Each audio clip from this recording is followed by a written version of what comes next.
Yo, Hello. we're here. The game is not quite here. We're having some issues in the lobby, but as that's getting taken care of, trying to get everybody's roster in, trying to make sure everything's gonna be all right. Yeah. So this is supposed to be NDSU Varsity playing. This is supposed to be NDSU Varsity playing versus CSULB. I don't even know where that is. I've played against this team like 3 times, I swear. Like, I play against this team all the time. So yeah, we're trying to get that figured out. But NDSU Varsity, their first game was supposed to be yesterday, but it got rescheduled, I guess. They also got rescheduled then? Yeah, I think they got rescheduled, and then the JV game got emergency rescheduled. So this is a reschedule from yesterday. Because yeah, the JV game got emergency rescheduled because of the account bugs going on yesterday through Riot, which was really, really awesome. It was just, if your account got smited by Riot, you just couldn't log in that day. Yeah, there's Jack in the chat, the smote one, the smitten one.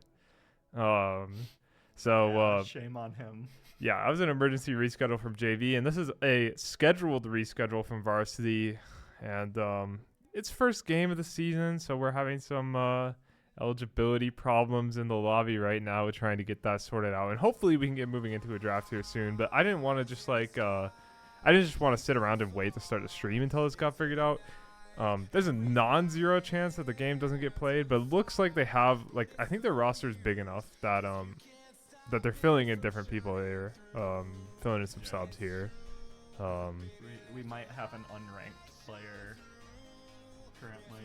Yeah, one of the enemy team's players was unranked, and then they were like trying to like swap accounts or something. I don't know what's going on. So anyways, they're filling in other players. Hopefully everything goes well. Hopefully we can play a fair and fun match versus this enemy team, CSULB. If you guys tuned into the stream yesterday, that game was crazy. That game was cinema.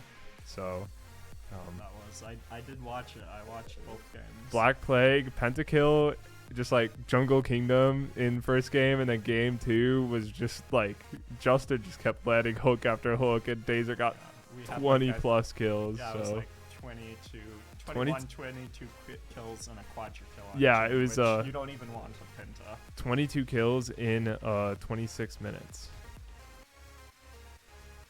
I need a link, but I don't think anybody's posted a link yet, so I'm not even gonna say anything. Yeah, they haven't. Get in roll order. Who cares about roll order, Ali? Oh, Ali's being a bum. Okay. Why is there 2 fizzy drinks? What the hell is happening? Wait, How is there 2 fizzy drinks? Which one is the real fizzy drink? What the hell is happening? How is there 2 fizzy drinks? See, when you don't know how to log in and you accidentally make a second account, Don't there worry might be about multiple it. report bot pleases running around. Is on this Twitch is too. this the good Jack or the evil Jack? I think the fizzy drink no underscore is red. That's the evil Jack, I think. Actually, the good Jack just got underscore struck is down green. by Zeus. So Yeah, we're also gonna have not only a Zeus but an IG the Super Shy.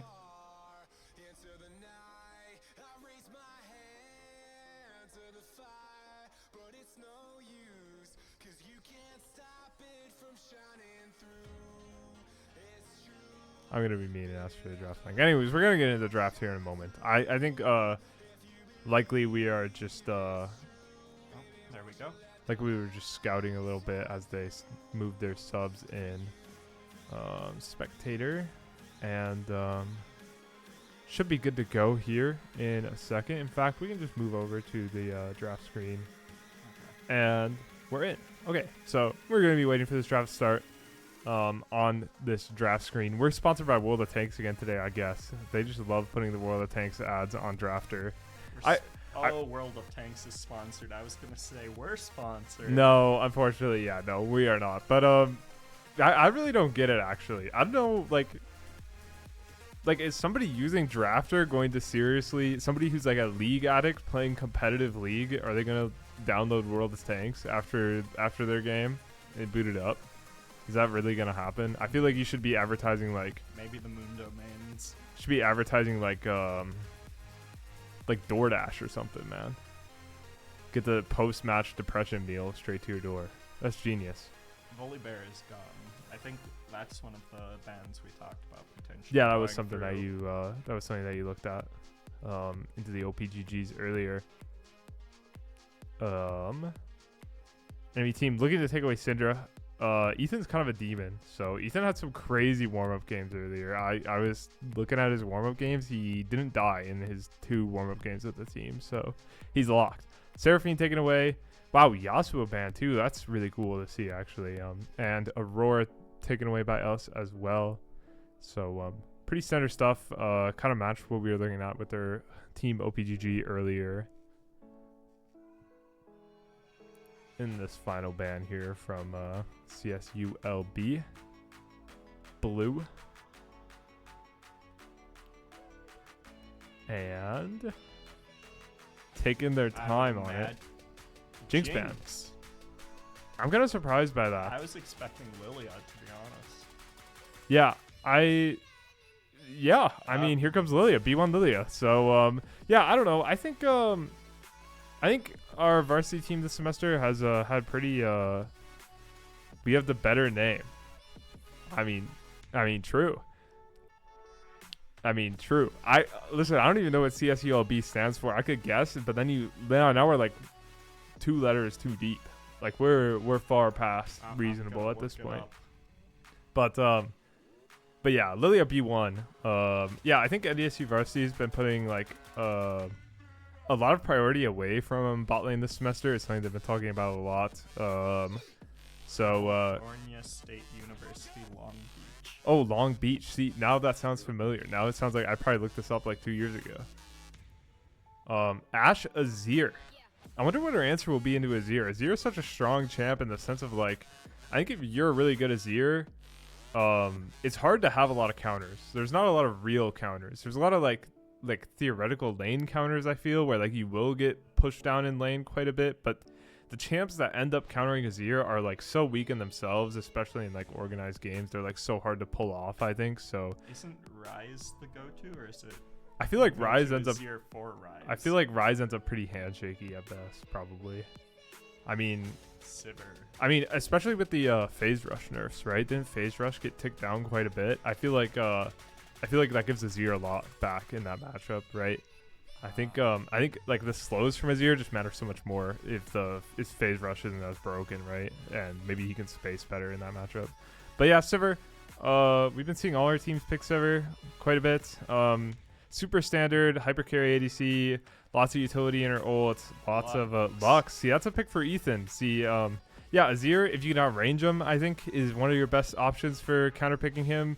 Oftentimes that means like you're picking like Xerath or you're picking like Lux, I guess, right? And that like we'll have to see how it works out, right? Because I think like in theory it's a good matchup, right? But in practice it's kind of a goofy champ to have in your draft. So a couple of funny things that could happen, like Lilia ults somebody and then like Lux can just blast them with her ult. Like that could be pretty funny. So there's at least some sauce there, but and Pantheon jungle pick up here, I assume, unless their top laner picked it. I think it was top jungle. Oh, jungle. Okay, yeah. I still got them pulled up, I think. Pantheon jungle been a menace ever since the later half of last year. Their second most played top laner, actually. Oh, okay. After Gnar. I mean, that'd be surprising to see top slammed here on R3. Maybe they'll flex it as well. We'll have to see how that goes. But yeah, gonna be Nami banned out here. I don't know what we're gonna be looking for actually here. Lulu is a good ban by them. I think Lulu's one of the better picks left for us here. But now I think with Nami gone and Lulu gone, like it's either we're picking Melio support here or we are going some kind of engage here, which would be fine. We can go engage here. It's good, I think. But think Ali plays much engage. She doesn't play a lot. We'd be looking like Rakan or I don't really consider Braum. Oh, we could pick Braum here though. Braum looks fine here in my opinion. So against just the Ash poke and the. Yeah, I just think so far in general, like there's nothing that's like going off in my head that's like you absolutely should not pick Braum here. Like it would be okay, and he's really strong right now, is my understanding. So I think maybe we'll see a Braum come through here. Maybe the other team will pick a Braum. I don't know. Depends. I think some people just lose their mind over Braum, and he just becomes like insanely high prio. So we'll have to see. Mordekaiser blinded. Yeah, so our Narband doesn't necessarily go unwasted. I wasn't sure if maybe like if Pantheon was gonna go top, then like the Narband would have been useless. Okay, so it but is Pantheon jungle. Yeah. Or support. Yeah. But I kind of want to see Fiora. I think Fiora from I Logan. can see him play it. Oh, here's a Bessa though, and Bessa's cool too. I actually like this draft quite a bit so far from us. I think we have to slam engage here though. Okay. Zeus unstruck you down, and now you have to fight yourself. That's crazy. This is crazy lore. Okay, Braum here. I mean, it can work. It's honestly like overall, I like our comp enough. We'll have to see what CSULB picks here to tie their draft together. I mean, I think Pantheon and Mordekaiser on 3-5 with Ash like says a lot about their draft, right? And that's something to focus on as well. Like I think if Mordekaiser gets out of control here, like Mordekaiser with the help of Pantheon and with Ash and just like playing to side lanes. Azir also in the mid game is a complete beast in side lane. There's a world where like if Ethan doesn't get ahead, he can't play inside like at all. So Ash Karma versus Sivir Braum. I mean, I think it's actually playable for bot lane here. It's just gonna be hard. So yeah, I think I like our comp like thematically. I like how our team gels together. But I think CSULB Blue's like side lane presence is like kind of demonic here. So there's a lot of pressure on our solo lanes this game, and our jungle to help those solo lanes, right? There's a world where you could think like Lilia jungle is too greedy here for what the enemy team's trying to do, right? Like maybe Pantheon has so much like, prio that like if Mordekaiser takes her into the death realm, doesn't he just I yeah feel like he kills her and then I mean steals there's her that for stats. sure. I think I'm more thinking about like just in laning phase and stuff. If Lilia's so busy clearing and Pantheon stops her lanes from getting ahead, getting the advantage they need, it might be hard to match side lanes for the rest of the game for NDSU solo laners. So I think that's one of my main concerns for the draft. But if we're just looking like team fight for team fight, 5v5 for 5v5, like our team comp has great potential, right? I think Lux like as one of those long range, like you see this a lot of the time with Ziggs specifically, like as the super pokey long range champion can just be used for like follow up realistically, and it just works out really well. And then I mean, Lilia, Sivir, and Bessa, just this big go button, and Braum has the ability where if you guys get like to a position first, Braum can serve as a lot of engage, you know, bush cheesing or something. But otherwise, if you end up on the back foot, he can help a lot. So he can kind of glue everything together. So I like what's going on here. But yeah, it's all about side lanes, I think, for CSULB. I think even though we have the stronger team fight, it is going to be a little hard to play on Bessa because you've got like the Azir wall, you've got Karma shielding, just slam that. Yeah, I think it's stun where you've got to really pick your timing. Yeah, it's all about disruption for Ambessa this game, right? It's just about getting into the backline and forcing out some of these cooldowns now. Am I full-time club streaming now? Yeah, just about. They better not be asking for my R. Yeah, I'm R as well.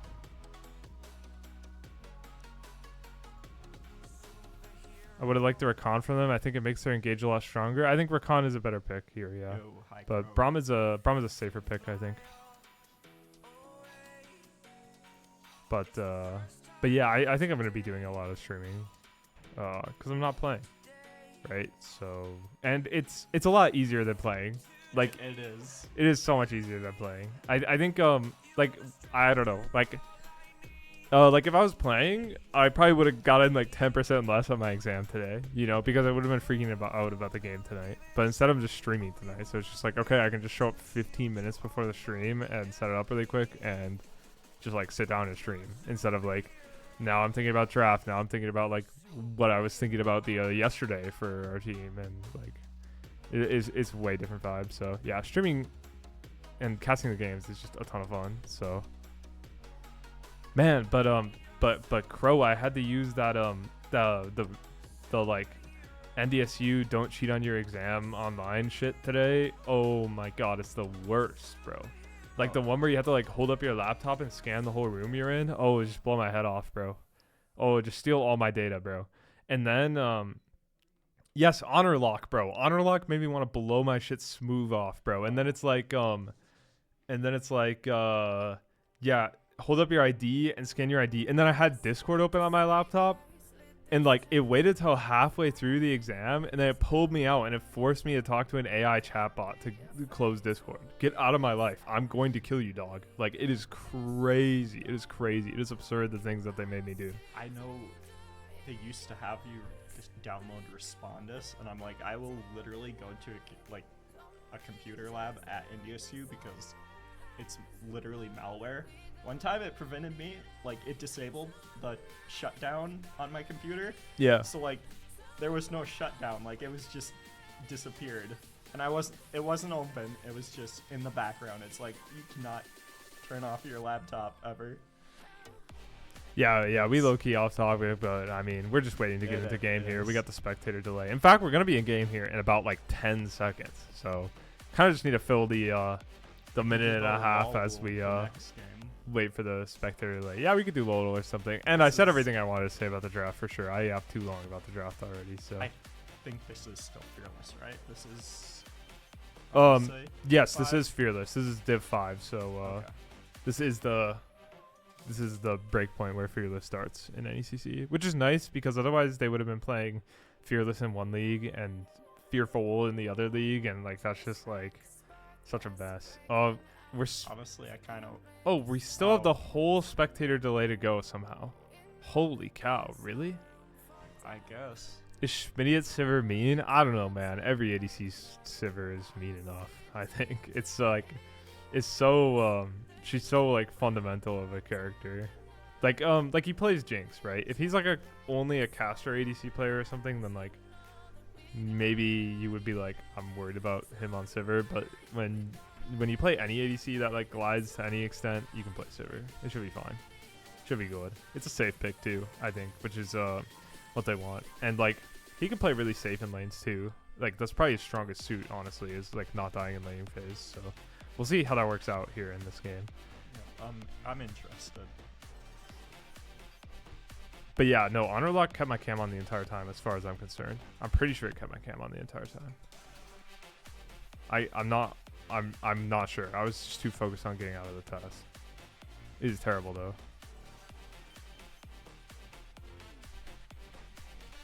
But no, I didn't need to tape cardboard to the back of my computer. Yeah, no, that was the first time I'd used it though, Crow.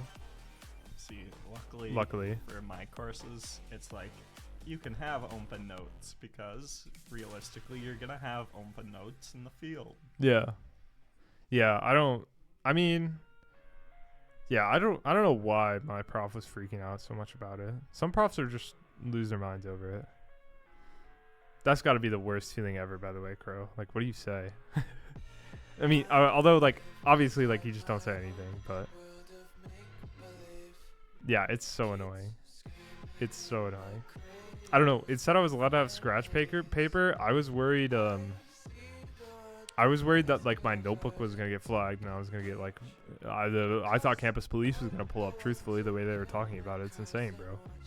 So Nah, I'm playing. Scribble a QR code onto your note paper. And then I gotta interpret the QR code with my mind and open it with my brain. You gotta get one of those digital brain microchips in your.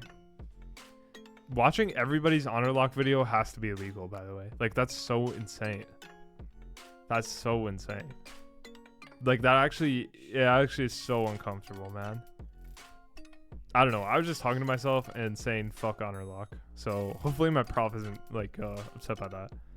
They might actually watch my video because I got flagged, which is super annoying. But See, I think that the tech is to take your laptop into your bathroom, just make them as uncomfortable as. I'm sorry, I don't got that in me. Okay, we're loading into game. I think online classes can be okay. I've had pretty good experiences and pretty bad experiences. I hate online classes. It depends I on cannot. how committed the prof is to making it a real class. And because honestly, the worst is if they're somewhere in between. LeBron is taking exhaust for the Pantheon, I would assume. And we are... we need this. And that should be... good. We're in. Nice. Okay, we can talk about some runes and sums. Barrier on the Lux, that's kind of an Ethan classic. You got an email for wearing a hoodie in the honor lock test? I mean, they get notified about the flag part, so I think they're gonna watch mine, but like, dude, that's insane. Why don't they just like email me about like where I live or something? Or they're just gonna like email me about how I look and feel. There's cleanse on the ash for... Cleanse on the Ash is pretty aggressive this game. Or like, I mean, it's interesting. I think maybe, I'm interested in a lot of some of this game, right? I think Barrier on Lux is kind of a classic, but like at the end of the day, we're still down TP in mid. Although they don't always take TP in mid and pro and stuff. You just gotta play around your empowered recall like super well, I think. Which I think it's good start to the bot lane. A lot easier to... Good start like to mid. The fast recall. Yeah. Like the faster home guards. You want to tilt your mic a little closer? You just move it Like a little this? closer. Yeah, it should be better. Okay. But yeah, I think TP lost a lot of value. You see no TP in pro all the time. I think almost as much as you see it in top lane. I think, which is really interesting. In pro, at least. But I mean, solo queue is different, but yeah, good start to the bot lane here. I think, I mean, we just have better combat sums in bot this game, and getting the prio is like really big versus Ashe Karma. Like, in my opinion, if you lose the prio off the first wave playing Ashe Karma, like, is a failure of a pick, right? And this counter pick mid is working out really well as well. Like these lanes going well is what we need to see for NDSU. So good kiting out of the Nessa. Yeah, Ignite Kale's gotta go nuts, man. Ignite Kale is the strongest champ level 1 in the entire game. I'm convinced. I am convinced. But yeah, I mean, Logan's got such a good Ambessa. We'll see if he's able to.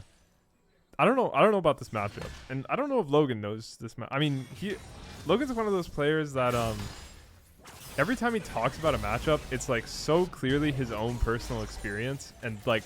Truthfully, if he believes the matchup is good, he will do well, and if he believes the matchup is bad, he will do bad. And it's less about the actual matchup and just more about how he feels about it, in my opinion. He will counter pick himself and turn that counter pick into a pick. Yeah, he will counter pick himself and he'll say pick me this, truly believing it's good. I'll look it up after the game and it's like 46 win rate, and he completely smashed in. You know, like he completely has his own view of matchups, and he like makes it work. He is totally a vibe player in the top lane, so but otherwise not much else to see here. Full clear. We secure the top crab, and we're just gonna run out of base towards the bot crab. I believe we saw Pantheon, I'm pretty sure, so I think we're just gonna click out towards the bot crab, and with this bot prio we should also be able to secure the bot crab. If we do go for it, we'll see here. Maybe Lilia didn't see the Pantheon, but I think if we get double scuttle, that's huge, but even if we don't, just the fact that Pantheon hasn't taken it yet. Yeah, we see the other team probably way more here, and I guess Lilia is just going to start her second clear again, but that's also fine. Still ahead a ton of tempo in jungle off of that so far, as long as bot lane doesn't run into any problems here, but Pantheon also just going to look to start a second clear, and everything is going A-okay so far. Yeah, we're actually up like 500 gold. Easily 500 gold. Like, I don't know what happened. They were like even CS in top lane, like the last time we were panned. Oh, he's stacking a wave. Okay, yeah, we're chilling. It's no big deal. Slight lead in top, slight lead in bot, slight lead in mid. I mean, if we have 3 winning lanes, who even cares about the draft, right? If we have 3 winning lanes in a outscaling, out-tempoing jungle, like... Yeah, as a jungler, you're so happy. Yeah, especially as a farming jungler. With 3 winning lanes, you are just going to keep on powering. Not a care in the world. You have no responsibilities. Ash walked up way too far. Unfortunately, if that yeah, the spell shield was just a millisecond earlier, maybe would have forced out a sum there. Probably would have forced out a sum there. Yeah.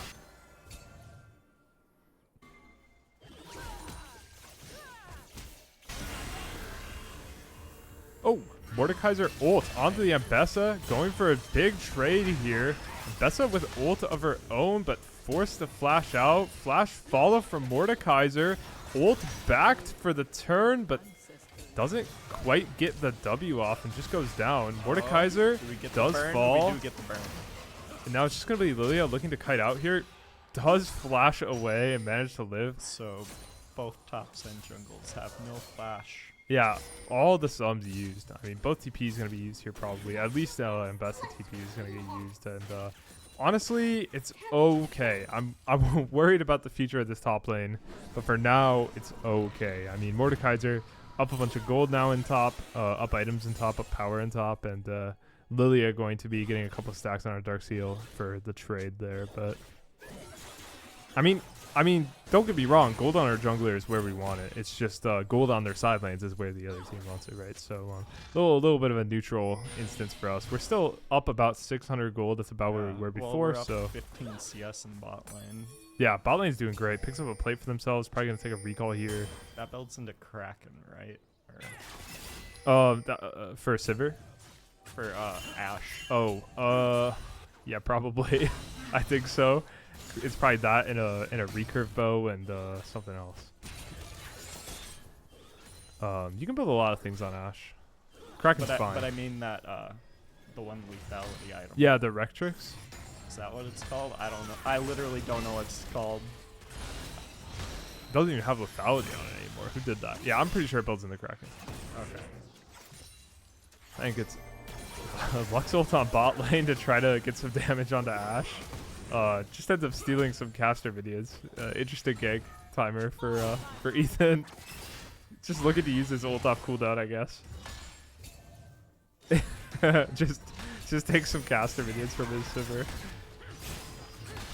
And enemy Ashe like she's in a war zone or something. But yeah, some big trades over top for the Mordekaiser again. Gonna need more help. Lilia on the way. Just clearing up. Ping's going down on her though. They're aware of her clear, so we'll see how that goes. But otherwise, still pretty relaxed game. We're just casually up 1,000 gold, just up CS in every lane. Still up CS in jungle as well. Just overall really fundamentally solid. And here comes the Mordekaiser ult again. Misses the grab. Bessa not quite able to just dies. It's maybe you scale. I think with grasp you probably.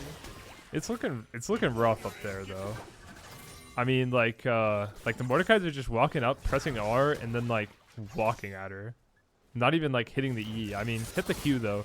And that's truly what really matters, right? But you can't really jump away from there, but definitely. Yeah. Yeah, Eclipse Power Spike could help, but like it needs to not be like too little too late. We get a grub for ourselves there in the 2v2. Mordekaiser TP towards mid. Good flash out from the Lux to avoid that. And just gonna blast him, I think. Yeah, he should have.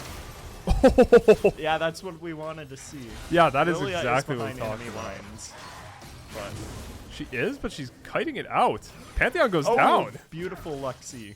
Yeah, I mean, that was a kind of a classic, I mean, name a more classic Carter and Ethan, like, 2v2, 2v3, where it's just like, what is happening? Where it's just like, somehow they come out of it. Yeah, somehow they come out of it with 2 kills and 0 deaths, just purely off of, like, oh, shit, I'm still tabbed in. Oh, shit. Oh. No, I'd just give it, like, 2 seconds and it won't. Okay, we're chilling. I still had the music running, it was bothering me. But yeah, like just a classic like mechanical outplay, like a classic Carter play where he's just like dancing on people for no reason and he just gets way more value than like he has any right getting, just purely like mechanical play. So It's the NDSU Lilia. it is the NDSU Lilia. Braum finds the stun on Ash, but Schmidiot's like, I want to go home. Schmidiot is out of there. So, but rightfully so. Yes, Lilia's off to a great start. The Lilia yesterday got a pentakill.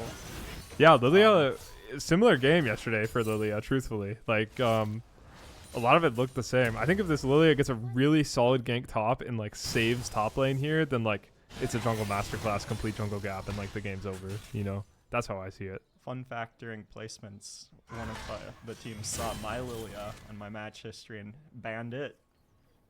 I've never played Lilia. NDSU Lilia. They They saw it just in your knew. soul. Truthfully. We think they had their own GGs because they also didn't ban Viger, so... What's the result so far, my beloved casters? It's game 1 so far, and I mean, it's looking good for NDSU right now. The biggest worry is for sure top lane, which we're still up farming. We're probably close in golden. Yeah, we're barely even down gold in top lane, but everything else we're kind of smashing in. 9 p.m. but game 1? Yeah, it started at 8:30. Can you believe it? Can you believe it? I think bot side will have to start being careful now because Pantheon does have ult ready. Yeah, for sure. For sure, the sides of the map, just for the whole rest of the game, are need to be aware of that. And yeah, I mean, obviously, yeah, Mordekaiser and Azir in side lane presence with the help of Pantheon is going to be the name of the game starting very, very soon here. But yeah, I mean, game was scheduled for 8:30, and then we had problems. We had problems getting everybody into the lobby and like ineligible players and stuff. So that took like 10 minutes longer. And then like, yeah, we're finally here after draft and all that stuff. So yeah, that C-Team game yesterday was fire. That was unbelievably fun to cast. So. And this game off to a similar start as well. Like, Lilia's on demon time this game. But here's Pantheon looking for the gank. Oh, brilliant spell shield. Good peel from the Braum. They're looking for the turn, but here comes Pantheon. Yeah, no cleanse. And good aggressive turn onto the Ashe. And good kite out. And oh my god, Karma is dead. Azir with the beautiful shuffle, though. Finds 2, gets 2 flashes. Turbo Turtle's going to go down, but we're continuing to kite. Here comes Lilia. Brilliant root from Lux, and Pantheon goes down. Wow, nice. Well beautiful. played to NDSU. Yeah, I think just really good gank outplay from the bot lane as another Mordekaiser ult comes down, and the Puggus is just going to get smacked up, and he's going to go down. One thing that we haven't commented on was NDSU got 2 grubs, and oh my Long god, he Beach hits the got fadeaway. 1. Does Azir die? Hey, Oh, so low. Oh, Oh, he- doesn't get him still. Oh, so close. edged, man. That is so sad. It was a really good try, though. And delay is base a lot, so. But yeah, NDSU got 2 grubs. Yeah. California Long Beach got 1 of them, so. Yeah, we are winning. I mean, jungle diff, truthfully. I mean, and the grub outplay was just crazy afterwards, so. Yeah, poor Puggy, right? I mean, like, this game is not over, right? Like, Mordekaiser, if he becomes a problem, is so difficult to deal with. Obviously, you don't want to overcommit on him because he's just going to ult somebody and then he's going to at least give 1. And, like, oh, it's so annoying. So, that's still a big question mark for the remainder of this game, right? That's still going to be a big problem for NDSU to solve. So, going to see if they'll be able to create their own pressure elsewhere. That's one of the biggest things you could do to deal with it, honestly, is to just be strong enough elsewhere and cause enough problems elsewhere. But yeah, it's going to be rough. But outside of that, we're up 3,000 gold. We're winning every other lane. We're winning in jungle. Bandle pipe's completed. We got 1 item on everybody, truthfully. But yeah, we're just in a really good spot. So yeah, good objectives, good presence, good prio. It's all there. He's going to be up in 30 seconds, so we might look to get some vision. Yeah, should be looking on that. We'll see, though. Lilia went to try to help top, but didn't really find anything.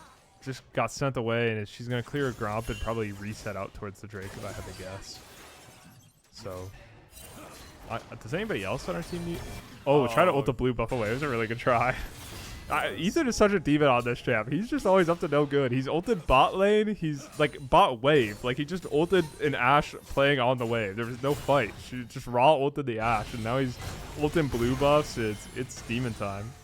But yeah, nobody on NDSU really needs a base here yet either. Now that Lilia has gotten her base out, so she's just opening up towards the bot lane. And as the other bot lanes were calling, like, or aiming to recall after grabbing this wave, we should have a ton of Dragon Prio. Pantheon pushing out towards top. It's looking easy peasy. 2 drags picked up for NDSU. It's a good start. Soul is another way that we could turn the tide versus this Mordekaiser. Yeah, it'll be interesting to see which one comes up. Oh, that's true. Yeah. Ocean could be fired this game. I just love Ocean Soul though. I think it's maybe the most thematic soul to me. Even though Infernal like actually blasts fire, like it does look really cool, but it's Hex Soul, and Hex Soul is also like that's super huge. powerful. I mean, I think it's really good for even like Lux or something, like or even the Sivir Ricochet. Like it is just like you are proccing that easy peasy this game, like all the time. Literally a bowling ball. Yeah, down. and just that team-wide slow that comes through is just so devastating. But we're just going objective to objective here. Karma moving up, but this Rift Herald's going down, and like Carter has a million billion farm in every objective. He's gonna grab this Rift Herald and he's just gonna start another clear if I had to guess, and he's just powering up. Truthfully, they should have just banned the Lilia. Honestly, truthfully, they should have, but won't get the chance. I think we're going to take the win in this game and fear this draft, but we'll see. I mean, still a lot of game left to play, but Lilia is just like absolutely powering up so far. Dark Seal on the Mordekaiser. Something to think about.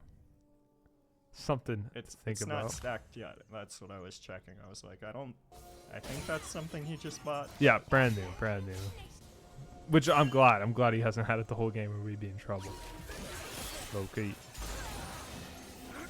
Ash looking forward really aggressively. Thought she was 2v1. Here comes Pantheon as well. But I think even if Pantheon decides to go for the gank here, we can outplay it. Here comes the stun. Last time this happened, it was a beautiful outplay by Ali. And another beautiful outplay. Yeah, and the exhaust keeps Sivir alive. I think it was a late spell shield though, unfortunately. Yeah, it was a really good try. Honestly, they do walk it out if Azir isn't there first. Lux showing up a little late, but here comes Lilia. Hits the bowling ball. Beautiful Lux ult takes down Ash. One shot by the Lux. Yeah, meanwhile, I mean, Puggy actually gets out for the first time ever. And this stupid Azir champ could put down a turret, man. I just can't believe it every time I see it. So that ends the chase down. So ends up being a 2-for-1 in favor of Long Beach, but I think we're pretty happy with how it worked out overall. We maintained Prio off of it, so. I mean, we did at least get a kill on both thumbs up. So. Oh, and we're just gonna Herald mid, and that mid turret's gonna go down as well. I'm pretty sure. Not quite. But like Lilia just took 2 waves and the mid turret. Just about took the mid turret, that is. But Lilia powering up, that is for sure. Here comes Turbo Turtles for the gank. No, Mordekaiser ult. Flash for flash. Pantheon's here to help. Mordekaiser just barely gets out. It was a good look, man. I mean, it was a good look. We take that. The first time Morta's used ult and not just killed somebody and we look to punish, it's such a smart plan. It's such a great look. Just can't quite get him. He flashes out. It was a really, really good try, though. So Ali has been playing so well this entire game. Yeah, truthfully, I've loved it from everybody on NDSU except for Tops Middle overall. But otherwise, it's going well. It's going well. 2 items for Sivir, 2 items for Lux. Lux with the Horizon Focus. That's gotta hurt. Isn't Horizon Focus just a buttload of AP nowadays? I think so. 75 AP? That's not as much as I thought it was.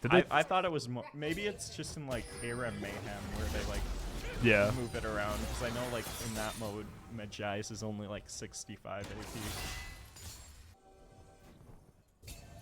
I've been playing too much ARAM Mayhem, so. Yeah, there's a new patch Fire. I haven't played it yet. And there goes the mid. I think it's, from what I've heard, I haven't played the new patch as much, but I've heard it's like a little too snowbally. Like you get like 2 broken. Like it's out of control. Combo together too well, and then it's like it's either not even fun for you or not even fun for them. Well, hopefully they get that figured out just a little bit, because I do think trying more is the right move. Like I'm glad they're trying things. So. Like you get Stackosaurus, and Stackosaurus with anything as broken. You prefer the old still, NyQuil? I hope they figure it out then, because I think the concept of augment sets is like a cool idea. But I'm a TFT player, so like, I mean, I'm fried in the head, right? When it comes to something like that, but maybe if they refine it a little more, it'll go better. Also a Riftbound player. Yeah, Riftbound tomorrow. Holy cow, it's gonna be fun. I have to sign up for when I get home. But yeah, I still haven't signed up for it as well. It's $30 to find out. But here we are. We're ulting forward. TP's coming through. Sleep on one. Mordekaiser has ulted the Lilia. We're cutting it out though, and Bess is in the back line. Good kiting, great kiting. Yeah, we'll see if we can kite out the rest of this Mord. It's sleepy time though. Ton of damage. There goes the stun, and meanwhile, Mbeza is tearing it up in the back line. Takes down Ashe and is just going forward onto Azir. You wouldn't believe it was a 0 and 3 Mbeza before this. Oh, tries to peel the Mbeza out, but doesn't quite work. We're in too deep. We're in too deep. See, the Azir picks up too, but we still get the Dragon. We're on Soul Point. Yeah, Soul Point is big for us. Fight doesn't quite go exactly how we want. It ends up 3 for 3. But Azir picking up 2, I mean, notably, also scary. Yeah, I mean our Darksteel stacks are still counting up, and our mid jungle still are flawless this game. So, but yeah, I mean, Sivir a little caught out in the kiting, a little lost in the sauce, and then Mbessa just Mbessa went deep, but it was really good for a moment there. Completely slaughters the Ashe, and I mean, if it was just Azir, maybe he wins that, but Karma is very, very strong. So, like, it truly is a 2v1 he was going for at the end, and it's hard to win those. So, but they're Drake, and we're just setting up around the Baron pit for now. On the top side of the map, gonna get the Super Scuttle. Big fan. And, okay, I was gonna say Sivir has no boots, and I remembered that's your quest. Oh yeah, Berserker's Reeves for the Sivir. Sivir is looking strong though. 2 items in a crit cloak. It's kind of where you want to be. But everybody's looking strong in the middle of the map for NDSU. I don't know if I'm a fan of, like, I know you get this early for the Ashe. Yeah. But, like, these are the 2 guys that are now ahead more than. Yeah, I guess I kind of useless. agree. I would have loved to see Merc Shreds this game. But like, you can't predict who's gonna win. Yeah. Lux caught out here. Might be cooked. We'll see as Director Cam figures it out. Lux in ult. That. I mean, good dodging. Should be fine. That is good dodging. That's great. Oh, and he lives. Oh my god, walk him down, Ethan. Walk him down, Ethan. Oh my god, this Lux. Oh no, can we see the end of it, here. please? Oh, hell no, Director Cam. Oh, does he not find the Mord? Oh, he almost got it on the bounce. The barrier. Oh, man, that is tragic. He completely piss gapped the Mord there, but couldn't quite finish it off, and then the gank comes through. Oh, it's terrible. It's something you just hate to see, but yeah, NDSU slipping a little bit, for sure. We still have good win cons here. We still have a good spot. We're still winning the game for certain, but it's slipping a little. Here comes the Sivir ult, though. Brum ult finds the Ashe, and Bessa is in. He's so tough. TP coming through, though. We're actually in too deep. All 5 of Long Beach are actually ready, right? They had the extra hover, they had the Pantheon ult to get there immediately, and the Mordekaiser TP, right? And it will be an instant Baron. I think we thought we were in a 3v2, but it was secretly a 3v3 with a Mord TP and a Pantheon, making it a 3v5, and we just get chopped down, and we were also without our strongest members, right? No Lilia, no Lux. Sleep onto the Mordekaiser. We're really trying to battle forward and get him off the Baron. At least if you can get like a pick on. He gets 1, and he's just running. And big Lux ult. Yeah, Lux almost finds another, but it's just going to be a 1-for-1, and kind of desperate play there from Carter to try to cause some chaos on the Baron, and doesn't quite get it done. It was a good try, yeah. He almost actually like got enough of a play down, but wow. Baron goes over. to Long Beach. They take down our top tier 1, and suddenly, big swing at things. NDSU is just about even, right? We still have the soul point to play for, but otherwise, big gold swing for Long Beach. And now the side laners are certified a problem, right? Azir just sold a bunch of stuff for Rod. He's almost at 3 items, right? Azir on even gold with our Lux, practically. And Bessa is still unable to match the Mordekaiser as far as I'm concerned. So and we did lose stacks on Dark Seals. yeah, both our Dark Seals lost stacks. So caught out in the river here just a little bit, but we end up robbing away the Scuttle Crab, which is really big, I think. Right, we get that Scuttle Crab before the Drake fight here. It's vision that we'll have in river for the entire fight. It's super critical for us. But Drake is up in 30 seconds. We'll see if we play it here. I think it's worth a shot just because it's soul. There's also a world where you can argue, like, they have Baron buff. Maybe we should just wait till the next one. We have plenty of time. I think you play to, like, get a pick with the Lux. No, they actually find Pantheon. Pantheon's dead. We're drowsy onto the Karma. Azir with the supportive shuffle, but now Azir is caught out. Braum stack up, Azir is stunned, and meanwhile, Puggus Wuggus is just kiting out in the Mordekaiser ult, and Mordekaiser's fried too. There he goes. It's 4-0 for NDSU. Yeah, I mean, they just walk him down Willy, pop the Sivir ult, and just... They weren't all together, and they kind of just got... No, Long Beach was not ready at all. Yeah, one at a time, just ran him down. Braum had the Midas touch. Everybody he touched turned to gold, and we're good to go. Cool. And now we get to rob their entire jungle. Pantheon was like freaking out there, by the way. Like Pantheon getting Sivir ulted on, he's like clicking on the Hex gate. Like he is freaking out. So no, this is the best feeling ever as a jungler. You win the fight, and then you get to take their entire...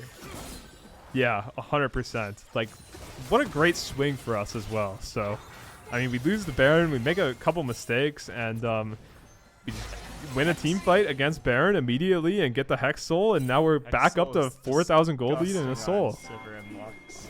Yeah, Sivir, Lux, and even the bowling ball. Oh, Pantheon looking for a pick here. Stopwatch is down. Yeah, great Zhonya's and a great Lux ult, and they're out. They said, we don't want the smoke no more. That was beautiful. Nice, we're out. We're in a good spot. Well, it wasn't even Zhonya's, it was the... arm guard. The arm guard. Yeah, so now he's gonna... Yeah, he bought the full Zhonya's. He's ready to go again, basically. So... Biblical Greek... Oh, Donkor second is crazy. That is criminal. You gotta build something else. No, you go with Ashe, you go like Ardent, right? Or I think I would just go Redemption here, truthfully. Would you? Okay. Yeah, unless it's like not broken anymore. But like I'm pretty sure you just build Redemption every game still on Enchanters. If you're playing like... They changed the health to AP, so I guess it's just really good. Yeah. But it killed a certain... But like more than anything, Donkor is like the Rabadons of support, and this is too early.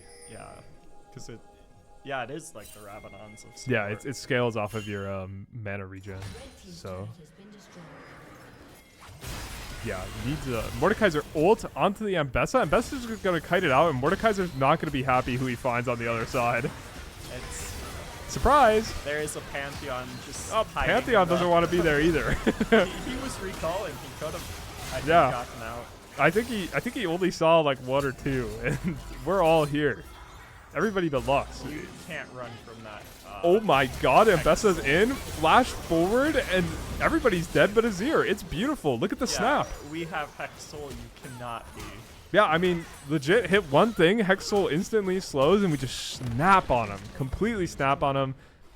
They only have Azir up. I'm kind of shocked that we aren't going for the end, Carter. You gotta lock in, buddy. Carter, we gotta end. It's well, we don't have... Well, do we have... I guess we do. I guess we don't have Lux, but I think we should have... Whatever, it's fine. I mean, Lux is getting a lot of waves. I mean, it's fine. It was still really good. I mean, this is a 9,000 gold lead. I guess we're going for like the 20k gold lead at this point. Gonna hit this once and get like 4 plates. Yeah, that's nice. But, wow, he actually does kind of slaughter that turret. But, yeah, in a good spot. 10 stacks on the Lilia. Kind of on demon time. Just farmed, like, every quadrant of the jungle. Pantheon feels so bad. Yeah,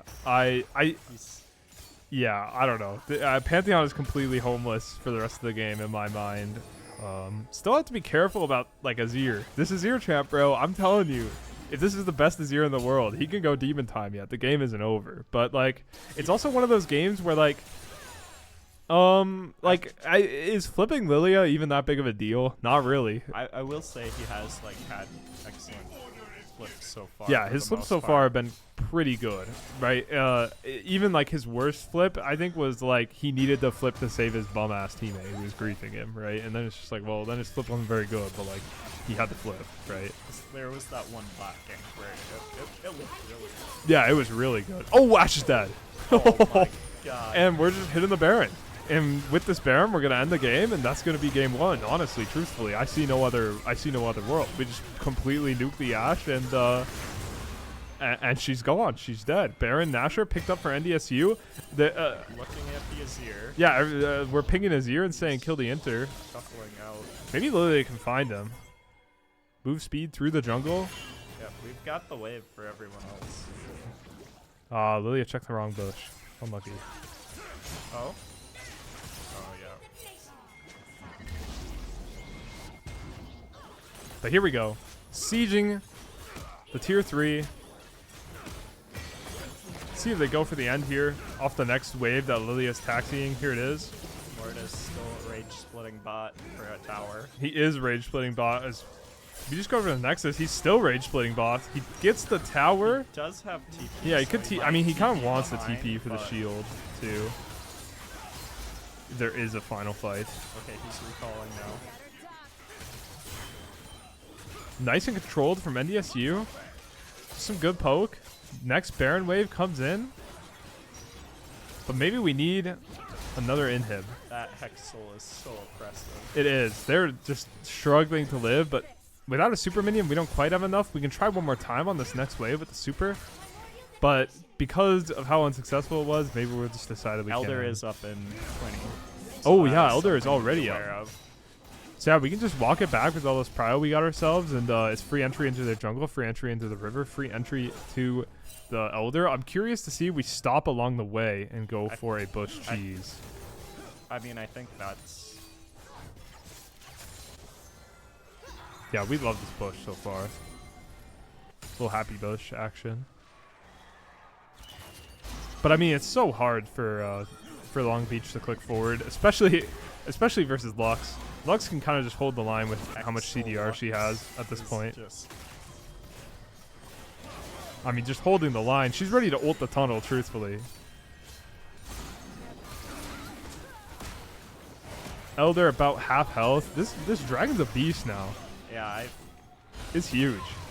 Ashe arrow to try to find a catch. you do have to be... Oh my god, he's dead. Yep, goodbye. I was gonna say, like, Pantheon Q is a strong stealing tool. Like, if you blind ults in with perfect timing. But Yeah, I mean, not if they all just insta. look at how fast he is, man. What is this? We just completely run them down. Baron buff, Elder buff, Hex Soul. 14,000 gold lead, 15,000 gold lead. Yeah. And that's it, right? Game 1. Gonna be going over to NDSU Varsity. Overall, I think just like better laning. Overall, I like their draft, right? And our laning was good enough, and our jungling too, especially, was good enough that Just beautiful. yeah, their win conditions didn't come through, and that's gonna be game 1. Wow. And we can move over to this. Look at a little bit of the damage charts for a minute before we hop back into the lobby and get things going again. I mean, what needs to be... I think specifically, like, our mid-jungle this game was crazy. Our mid-jungle just, like, generated, like, 2,000 gold of value just on their own. Like, But through the even, skirmishing and through the laning. ADC, we were... Yeah, even doubling yeah, their bot lane we were damage. pounding too. I mean, bot lane was over from level 1, right? Bot lane we're looking level 1 and we have prio and we're playing Sivir Braum versus Ashe Karma. Like, it's over, right? Like they picked Ashe Karma and they don't have bot prio, right? Ashe is like one of the strongest level 1 ADs, and Karma is like Karma, man. Like, you have RQ, bro, and you don't have bot prio, like, you're fried. So bot lane completely gapped, right? It had a weaker lane and still had prio and still had pressure and still went up farm. Bot lane complete gap. Mid lane got as much value out of the counter pick as he needed to, and just turned into a menace. And then Jungle, like, just ran the game in a lot of ways, right? Especially through the extra pile that he had through his mid and bot. Just was under no pressure at any time from the Pantheon, and just was allowed to farm and got the job done. So super easy game for us. Super easy game for NDSU. It is fearless draft though, so we're gonna have to see a different look for the next game. Let's see. Is it the same drafter link? It is looking like the same drafter link. So we will be ready to go on that soon.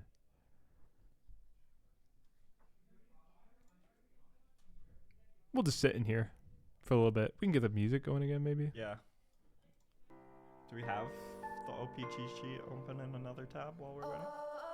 I don't remember if I thought have we that did. open somewhere. Oh yeah, Oh, this. There we go. Yeah, we can take a look at this. We can share that with. We can take a look at the. We can take a look at the OPGG. Karma pick was troll unless they go 1k golden lane. She really only gets appeal for the Ashe. She can't really. I completely agree for the most part. I think the better pick is Bard in that spot. I think Bard is way better, but like Bard is also way harder, right? No, I think Bard's so much easier than Karma. Yeah, okay. Kalpa Chungus Deluxe. I think Bard does everything you want Karma to do in lane for them, while also being Bard, right? And Bard truly can help side lanes and cause issues in the side lane way more than Karma ever could dream of, right? And that just ends up being more thematic, right? And it has dive potential with the Bard ult, right? Makes his Zero Shuffle super free if you hit a Bard ult and stuff. Yep. I think Bard is the pick. I just kicked the monitor cord. It's gone. Yeah, we got two. Man, the three black monitor go screens. out. It happens all the time, bro. You like kick the wrong thing and now all the monitors are dead for a minute. There we go. All right, we're back. Yeah, so Bard was a pick for them there. Otherwise, like, any other major problems I really have with their draft? Not necessarily.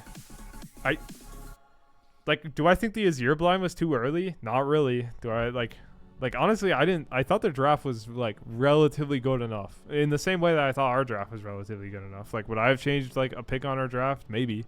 But like that's about it, right? Is like maybe I would have liked one pick a little bit more, right? But I think both drafts were good. I don't think it was a draft gap in any sense, right? I think we just played how our comp wanted to play way better. A lot better than yeah. Only exception being Mordekaiser. Like Mordekaiser went beast mode, right? I think like imagine this game if our top counter pick actually performs as well as a top counter pick. They're completely blasted. This isn't Logan Flame, like specifically. It's just like this was like an advantage we were supposed to have in draft after they blind top, right? Yeah, it's time to check. Is Ambessa actually ignored? Oh yeah, that's another great idea. Yeah, we don't need to look at the OPGG. We need to fact check the Logan matchup that he picked. Which, I mean, you could also say maybe he knew it wasn't a good after matchup. Laning phase, he was insane. Yeah, like you could that. just say like So it was the like rest of their thematic team. with our comp, which it was, right? Like it's really good with Sivir and Lilia, in my opinion. Like you're just running them down, and then like it's also good with Lux in the sense that like giving Lux a lot of space and letting her follow up for free is like really good, right? Let's see, Ambessa and Mordekaiser, and we can go 30 days because it's fine. I mean, looks good. Yeah, looks good enough to me. Just didn't quite go. And exhaust? That can't be right. Yeah, just take ignite. Okay. But yeah, maybe you need ignite for the matchup. What about Mordekaiser? I mean, Mordekaiser does have healing. He takes Conqueror and okay, Electrocute is crazy though. I mean, Conqueror looks fine too. Goes Dusk and Dawn. Yeah, what did Mord? Okay. Yeah, okay, this item's still fake, by the way. I hate Brow Eyes on Mord. I think it's terrible, personally, but TB is so much better in comp games. Yeah, what have pros been running in comp recently? Are we in draft, by the way? Oh, we are in draft. I think. Oh my god, they picked Twitch. Whoa. Same bans, both sides, except for a starter ban instead of a, what was it last game? A Jinx ban. So they left up Jinx, and since it's fearless, we're like, sure, man, we'll get the Jinx out, right? I think Gnar early is really kind of greedy. I mean, they had a greedy blind pick last game as far as I'm concerned, so it's maybe pretty smart for them. Take away the Lulu for us here. I think it's fine to pick Lulu this early. It just depends if Long Beach has a punish, right?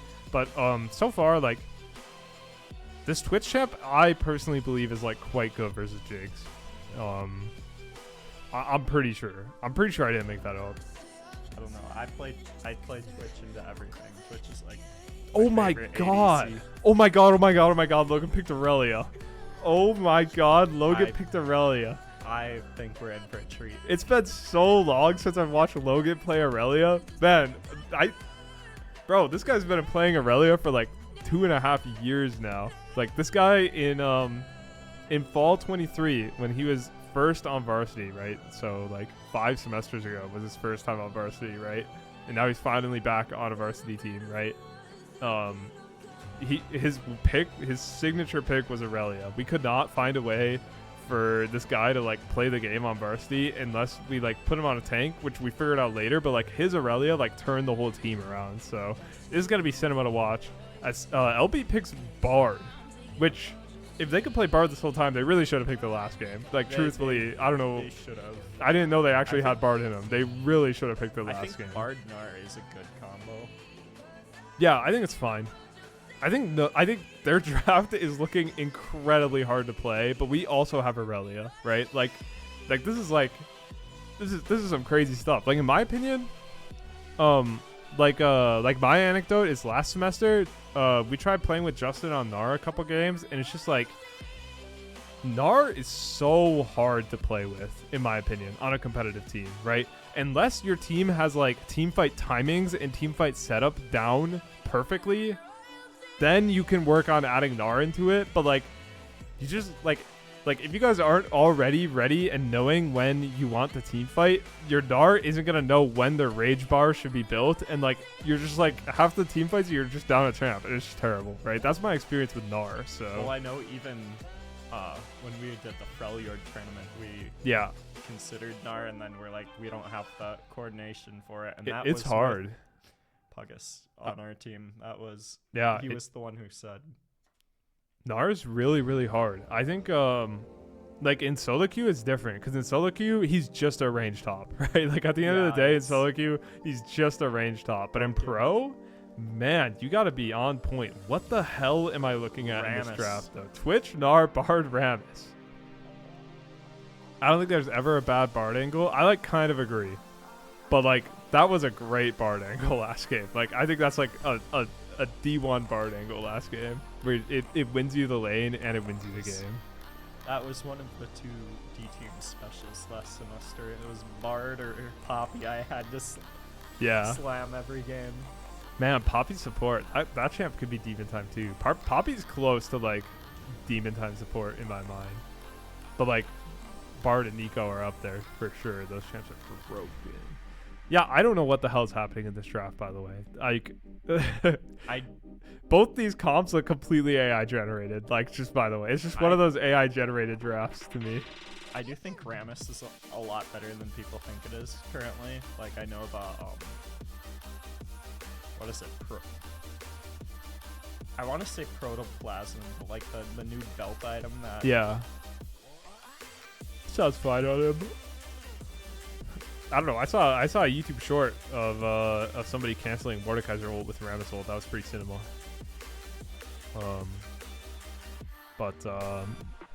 Yeah, I don't know what else to say. This is one of those games where I just stare at the drafts and they just look like AI generated in my mind. Who's pinging me? Multiple.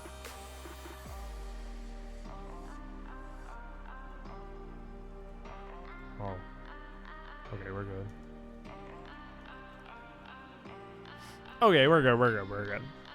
Yeah, it's just one of those games where both the drafts look completely AI generated in my mind, and I don't know what to think of them, right?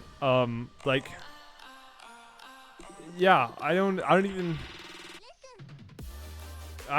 I mean, let me just think about lanes, I guess. Ours doesn't look that AI generated, I don't think.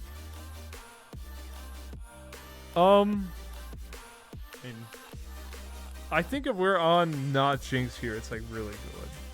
I think Jinx is like not actually that good here. Okay, but what else are we gonna like blind?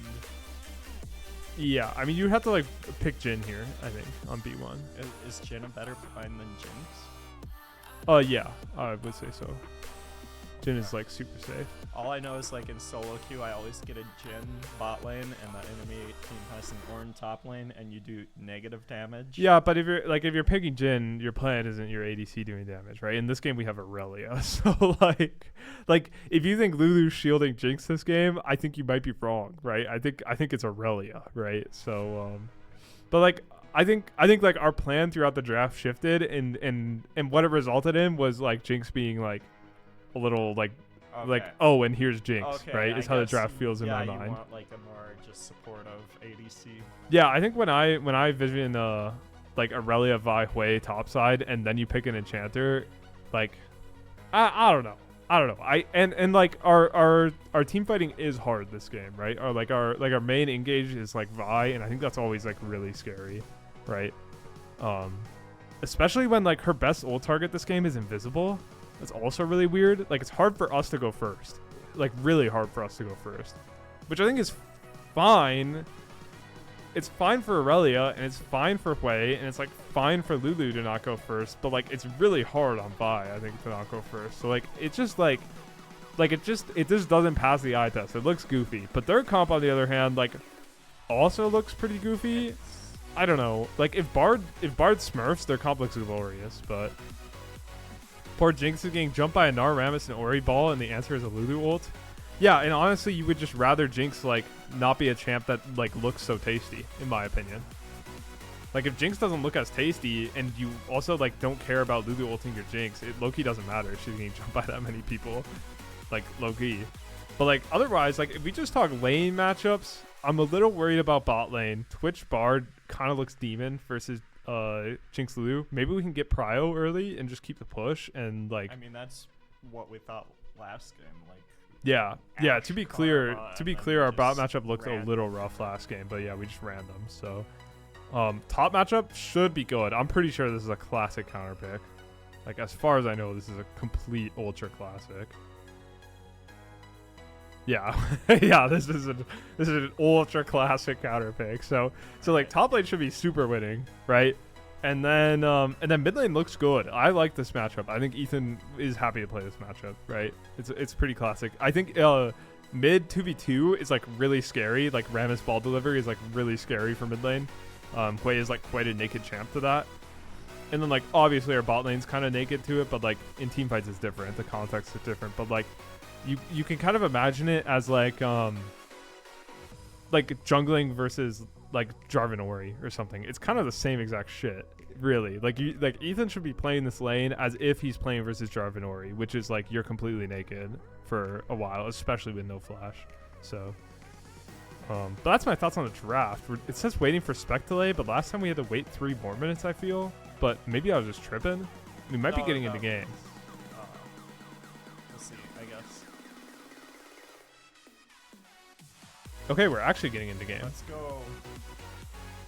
I will say I think the reason you go Vi is less straight engage and more counter engage, like because like you can also just shred some of the armor off the Rammus if nothing.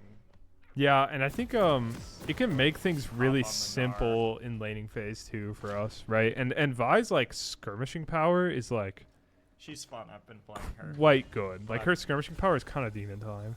I like Zeke second on her. To Okay, be so honest, you're like, tweaking. over- I know Black Cleaver's better in a lot of, but like Zeke's is really good as a defensive item because it's like the cheapest item that gives you armor in the jungle that you're realistically gonna. That's like a Sejuani ass item to me.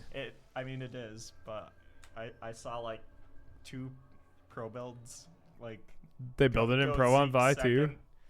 When I was looking on pro builds, there were like 2 people that Whoa. did it. I'm like, I'm doing that. I'm a Zeke's person. I'm a support jungler. Actually, no, I played Bruisers, but. So yeah, bot lane. Hopefully we get the prio, and then we're like confident enough where like we don't like die to Twitch invis while we have the prio. Nice, good start. But against Rammus, I think you go Black Cleaver. I think Black Cleaver Yeah, 100%. Oh my god, it's looking good so far. So yeah, we're in a good spot. They got Bowser Rammus though. That's kind of scary. Snar has 0 CS. Yep, none from the first wave so far. He's gonna be farming them under tower. But yeah, Prio and bot lane. 2 missed Bard Qs so far, so we are just completely chilling, right? Turns out you can't just whiff your abilities if you want to play. Oh, little auto cancel. We've all been there. And Yeah, then I level 2. guess the other thing to point out is this is a Doran's Blade on Twitch. This is not a Doran's Ring. Oh, yeah, I suppose they aren't on AP Twitch.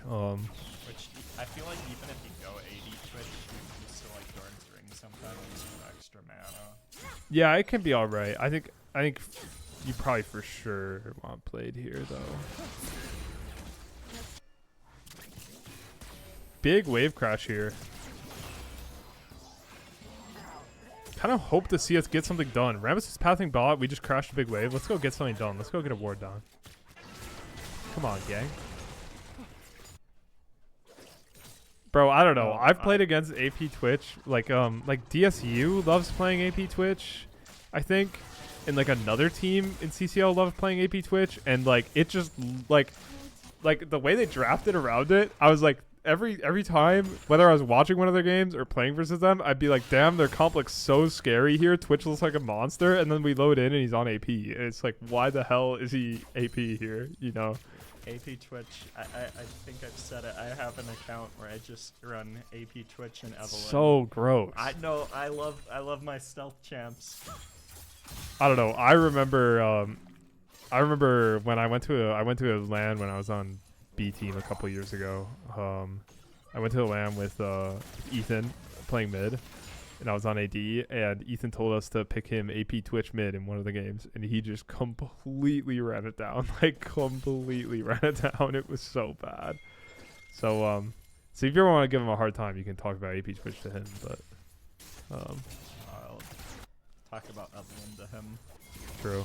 Convince him to play that champion in the mid lane and just have 0 wave clear. Oh, gank coming out on top, and our gank of our own on bot. They don't quite find the Aurelia. I'm kind of shocked we're pathing bot here. I will say that. I feel like you got a path to Aurelia here. I think so too.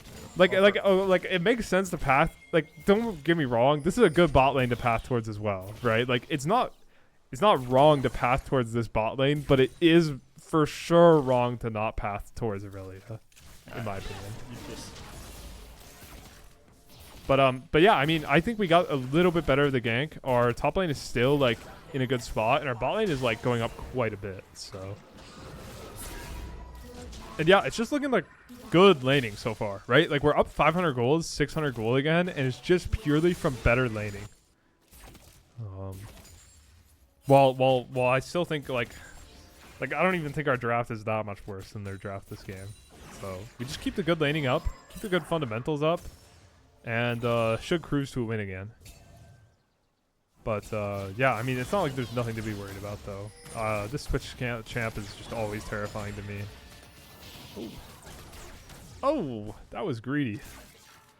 Wanted to get the plate. I don't even think we got it. That is greedy. I don't think we got it either. Rammus with another hover up top. He's going to come in now, I think. Why is Rammus not coming in? He's got to get the recall off. He has so much money in there. Took a tower shot for a plate. Didn't get the plate last time. But we got the plate now. Didn't get the plate last time. Hey. Yeah, Bard Q is really, really well designed. Everything about Bard is just like designed for the Bard player to just like be a demon. Like he just has a. You just kind of run around in your own jungle. I mean, he has speed. He has slow. He has like he has a movement ability. He has like electrocute on one auto. Like he is like. This champ is like an outplay machine, truthfully, and his ult is like obviously like insane outplay. Like if you're just a better player than the enemy on Bard, and all in here for Aurelia, Mega Gnar uses everything. It's going to wear out in a second, but we don't quite have the juice to extend it enough. Just a little too early for Aurelia, I think. Well, and too big of a wave. Yeah, that's true too. 100%. Gonna sneak away the Scuttle Crab though. There goes. Oh, here comes the army.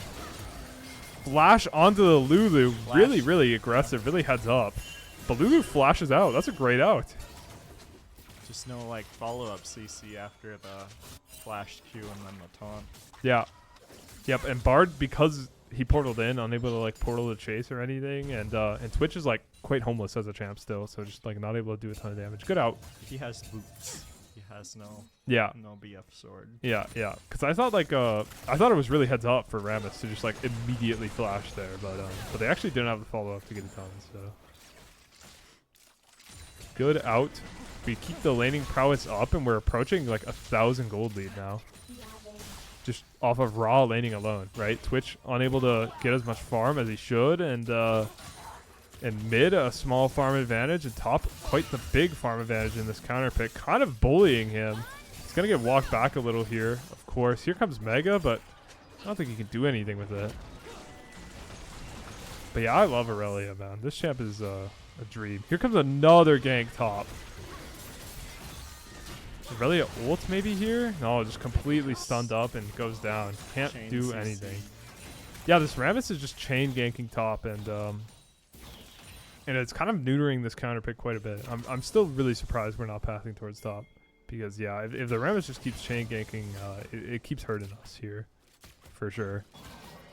And it's kind of like the counter pick mindset, right? That you get stuck in, where you're like, I'm on this winning matchup, I can go beast mode on this guy.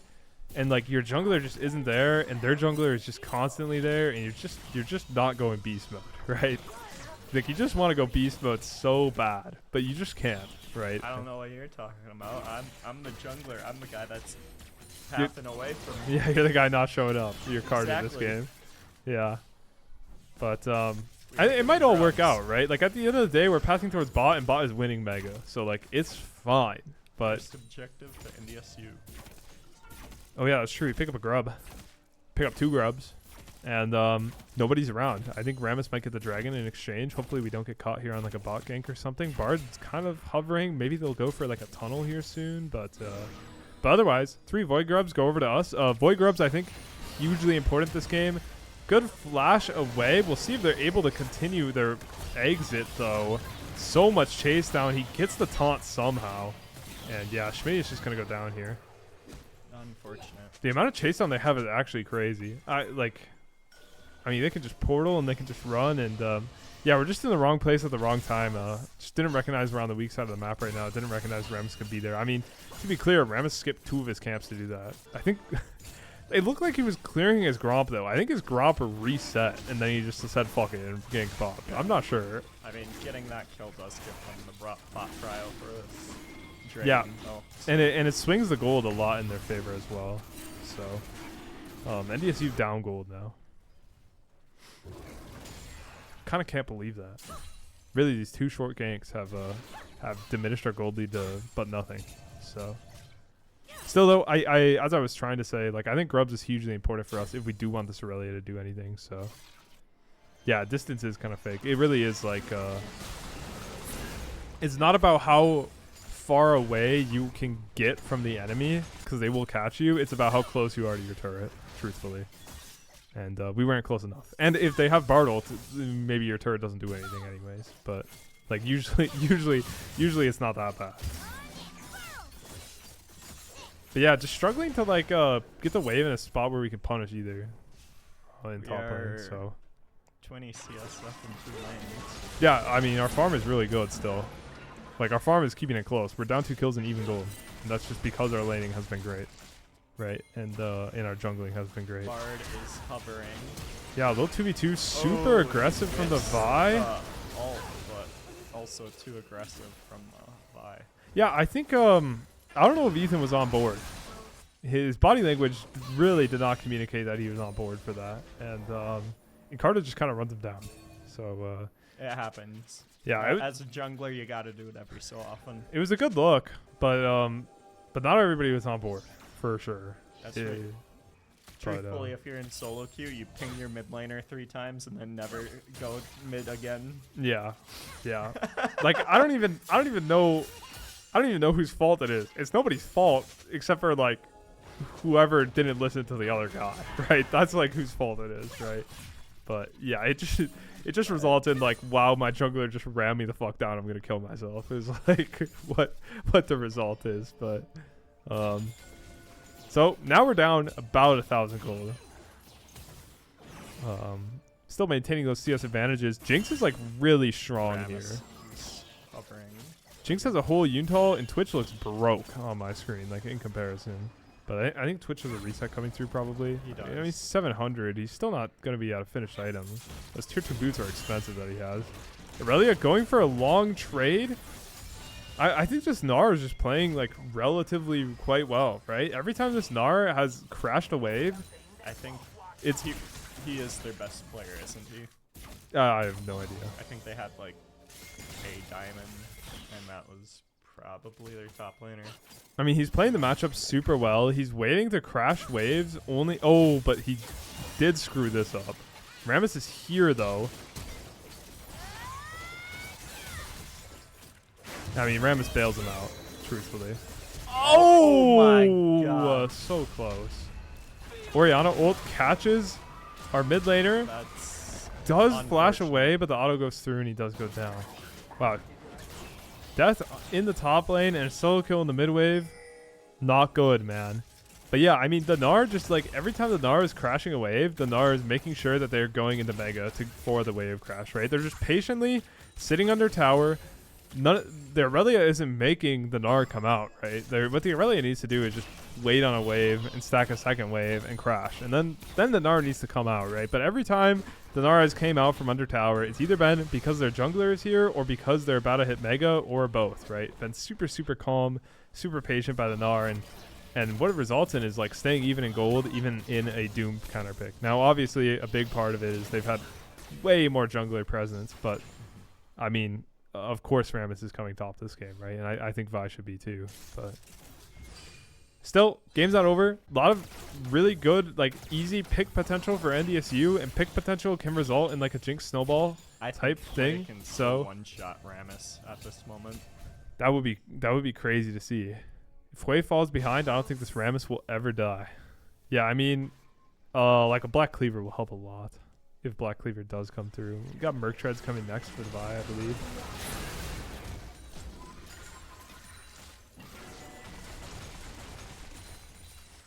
And like surely Bork helps, right, guys? True. Drake coming up in 30 seconds, the third objective of the game. I'm not sure if we're in quite the position we want to be in to fight. I will say the Twitch is quite homeless. The Twitch still doesn't have a completed item. So we're in a good spot when it comes to that. Ethan's no flash though, and this is the power of Bard, right? Bard Rammus. I mean, this Bard champ, man, I could go on and on for hours, bro. It's just throw the ult at the guy with no flash, and he just will die, right? It's just, it's the easiest thing in the whole world. Like, Just building collector. Oh, Oh, get excited. oh, he's invisible though. Oh my God, That he is so fast. Okay, that's the whole Avengers are there with the Rammus. Yeah, we are fried. Oh my God. Carter trying to get one on the way out. Flashes away. Lulu flashes away. Not sure if they'll be able to run it out though. Lulu gets taunted. They're just going to stick with Lulu and Carter will walk it out.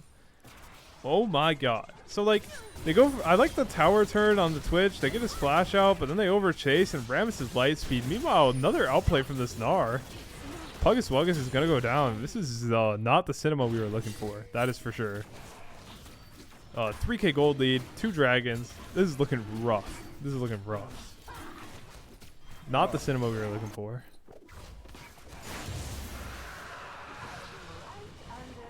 But yeah, I mean, Bard ult the noob, right? Pretty classic, and everything that happened after that. And now Hui is in such a bad spot, right? Like Hui is feeling pressured in the side lane. It's looking like, yeah, it's looking nasty. This is like everything that could have happened last game for the enemy team is like happening this game. It feels like where like Now our champs feel completely naked at all times of the game. We feel extremely scared. Our engaged feels scared to do anything on their own, and like, but like it's even worse this game than it could have been last game. I think like this is looking really rough. But I mean, it is still a hard comp to play to some extent. I think the Rammus is really easy to execute on. yeah, that is for sure. Like, I mean, the Bard and Gnar still do have to. The Bard ult, Twitch ult to follow. Gnar has got in form, and Turbo Turtle's not quite able to walk it out. We're just getting completely walked down here. Little numbers advantage temporarily for Long Beach, and we get walked down. Pretty rough team fight for us. They're gonna start up the Rift Herald. It's gonna be like basically 3 objectives in a row for them. Might be looking to contest here still look for the steal. I mean, Aurelia could go crazy here still. Tries to get Bard, but this is just like a classic Bard outplay. Aurelia doing as much as she can, though. Twitch goes down. Big shutdown. But it's just going to be that. Rammus looking for a little follow-up, but it's just going to be that. It's going to be 1 over to the Aurelia. Big shutdown for the Aurelia, but still overall, we're just struggling and struggling and struggling just to get 1 kill. It's tough. It is tough.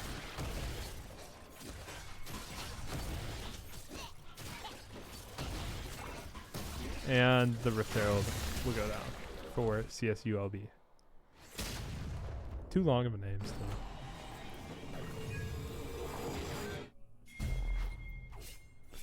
But yeah, I mean, like, that was like a classic Bard moment again, where it's just like, wow, we try to snap on Bard, and just his movement speed, his slows, he's just his tunnel, and Rammus is looking for more.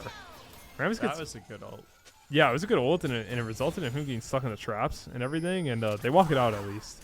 Despite everything, I think we are up towers. We are up 1 tower to 0. That is true. That is true. And we're keeping it close still, but like champs like Twitch just get scarier and scarier, and like this Gnar is out of control. Truthfully. But we are keeping it close, and like it's Jinx, so like anything can happen, you know? Get a pick, start running the team fight. It's possible. I've seen it before, so trying really hard, but the super shot. Oh, great look onto the Orianna, but she flashes, and here comes Rammus. Gets fleed up, though, and that's just going to be Orianna flash. And Ghost. Holy cow, the whole gang has pulled up, though. Flash and Ghost? It's just Ghost? Oh, hell no, I didn't even realize. That's crazy. Ghost is so good at mid this season. I've seen it a lot, actually. Hey, well, it used to be the go-to way back in the day, and then they changed Ghosts. I remember the Ghost rework.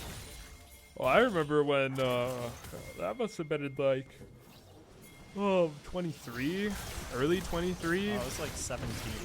Yeah, I'm thinking of when you took Ghost on ADC, like the Ghost ADC revolution. They just find the ball lane here. Not much to really say, but like early 23, every ADC always took Ghost. Because before that was heal, right? Every ADC always took heal. And then it was every ADC always took Ghost for a minute there. Barrier. And now it's Barrier. But like the Ghost was like 12 seconds long, and it like full reset on kill or something. Ghost was like freaky for it. Like there was a moment there where they buffed the shit out of Ghost, and every ADC took it for like 6 months without fail. Every ADC. And you can still take it on ADC in some games, but like Barrier's so good, man. And I like Barrier. It's fun to play. It's really fun to bait people with it and stuff. Yeah, and Cleanse obviously if you did it, yeah. Ghost meta, bring me back. Bro, Ghost meta was, you can still go Ghost Ashe in like almost every game, by the way. Ashe is one of the characters where you can, and like Aphelios as well. Like these super immobile ADCs, like you should still take Ghost a lot of the games, probably. Even Xayah. But yeah, the Ghost resets were fucked. They were so fun. You just have Ghost for like 30 seconds straight, man. You just go demon time. But Remember, everything is Zeri's fault. after a fight, it could be up for like 1 minute straight. Yup. Yeah, that shit was crazy. Third Drake, we're not even gonna contest it. Oh, go for the steal though. Actually, No, too early. in the pit, kind of stuck, and the Drake's gonna go down. This is looking sad. This is looking like the complete opposite of last game. Truthfully, we're like naked and afraid in every fight. No clue what we're doing. Just desperately trying to do anything, and we just no direction, no confidence, no nothing. We're lost. Not good. It's kind of all slipping, but hopefully we can come up with some kind of angle to go for here in the rest of this game. Try to wake up a little bit. Otherwise, it's gonna be game 3. That means I'm here forever, man. Oh hell no! Yeah, I gotta go to bed. I've got Riftbound in the morning. Riftbound to learn. True. That's gonna be fun. Riftbound I set still 2. have no idea how to play, so So what we get? Is it 5 packs of the new set? Is what we get? That's kind of cool. Hopefully I get like an over number. That'd be fire. I haven't cracked a pack since the set came out. Truthfully, since the game came out. so I know you like get points, and then you can only win by Yeah. controlling 2 somethings. Yeah, pretty much. You can only get your getting the last point is harder than getting all the rest of them. Yeah, it's gonna be 15 cards starter deck, and then you gotta fill in 10 more cards for a 25 card deck. Is that what it is? That's like really small, though. I don't remember what it is. They'll explain when we get there. I know most card games are like 40 to 60. Yeah, this game a is deck. normally 40, but I'm not sure if it's smaller decks for the. I think it's smaller decks for the for this pre-release event. But can Ramus Ball go through Magical Journey? I don't know. I don't think you can, because I think you have to like click it in a way that. I guess I've never seen it. Activate other stuff while you're Ramus balling, right? Because the click is like an attack or what? I think so. Kind of like, can you go through hex gates? I don't think you can do that either. Yeah, I'm not sure. Maybe we'll see it. But I for sure haven't seen a Ramus go through a Magical Journey for sure. Like, I've never seen that before. So I'm not sure. But I feel like you're almost faster not going. oh, they're going for the dive. Wow, Oriana just nukes, by the way. Holy cow. I mean, nowhere is safe, man. Oh, she has a full. Yeah, 2 items, 10 stack Dark Seal, and just Ramus Ball Delivery, easy peasy. And Aurelia just completely dead with flash up, can't even do anything. It's tough. It is rough out here. 1 to 16. Holy cow, we are getting spanked. Not good, man. Not good, man. So yeah, I mean, main things of this game, draft was aggressive and a little crazy. And then I didn't. Oh, we almost find Twitch. Barrier. But yeah, he just gets peeled for it and Invis is out of there. But yeah, our draft was really greedy, really confident. And when that doesn't work out, things can get really messy. I also think our jungle pathing was a little uninspired. I'm kind of shocked we weren't pathing for Aurelia. Maybe it was like this concept of like, this matchup is so good that I don't care if you're here or not. But like that, I don't think that's the right way of doing things. So, Ghost for the Oriana? Oriana, no Ghost. I don't know what happened there. I don't know if she like, I think she like tried to TP, but she had Ghost. I don't know what happened. It's one of, or maybe she saw the Vi, because the Vi was hovering. Yeah, I don't know. I mean, Jinx B1 forces you to play around Jinx, but it's really hard against this team. And Oriana's good CC. She has Flash and Shockwave. There's the Shockwave and the Bard ult. Oh my god. That was insane.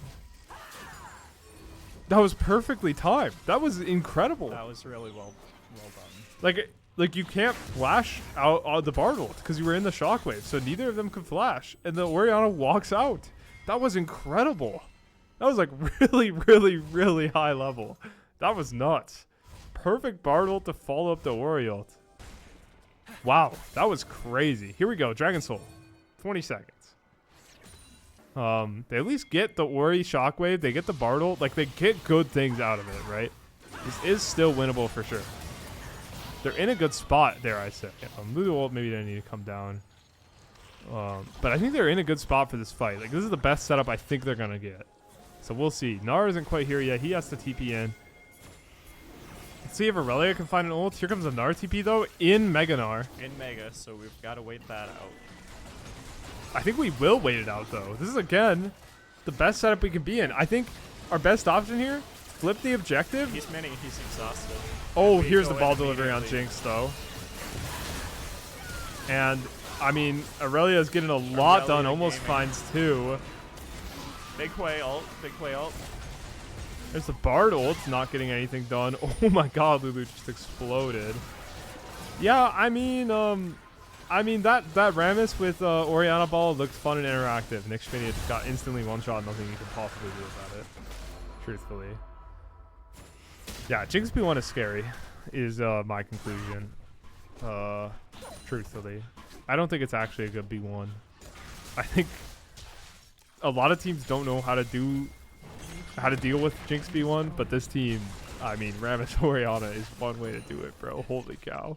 And then, yeah, like, now we're playing around Jinx, but, like, dude, you gotta play for your 55% win rate matchup in top. Like, you just have to. I don't even care. I don't care about anything else. You have to pass for the 55% win rate in top lane. You have to. Just absolutely. But yeah, we're bleeding out. We got one more kill there. 2 on the board. Not a whole lot left to talk about, though. I mean, Jinx Flame Horizon. That's pretty cool. Twitch champ is completely unable to farm. Yeah, no Rammus flash. Wow, Jinx just dies to Twitch, though. I mean, that's the other thing, is our Jinx isn't even a good matchup, right? I think Twitch is a great counter pick in the Jinx, right? Oftentimes, you are just, like, so focused on gliding, and then Twitch is one. Like, I think Twitch versus, like, immobile ADCs that are bad at dueling is just, like, so demon time, right? Like, you are the assassin. Yeah, truthfully, right? Like, if you're playing versus an ADC with, like, CC or, like, self-peel or something, Jinx is, like, naked and afraid the champ, right? Like, you just have nothing. The only thing you have is friends, right? She has no mobility. She has delayed CC and trap. She has, like, her skill shot slow. It's like, our friends are not where they want to be. Well, and, like, we're so homeless that, like, we might as well not have friends. Like, everybody's so broke this game, yeah. Like, congrats, man. Your friend is also homeless. Like, he's not helping you, dog. He needs to get food, too. So yeah, it's a really rough spot for us. Truthfully. Jinx feeling useless. Way unable to contest the Orianna. Aurelia unable to contest the Gnar. Vi, like, super uncomfortable this game, so. But yeah, like, games don't end very fast anymore. Either. Yeah, you can drag them out. Like, this game has felt completely over for a while now. But it seems like games don't end before 30 minutes, like, almost at all anymore. All we need is one good objective steal. In fact, the only pre-30 minute game win I've seen so far was last night, bro. Like, that was insane. But that was like a turbo. That was actually like 1 kill per minute turbo stomp, right? Like, that was absurd. So, I mean, get ready for next Monday. Yeah. Yeah. Games felt faster, but it's longer. Yeah, I think, wow, I mean, this is just terrifying. I mean, we cut it out-ish.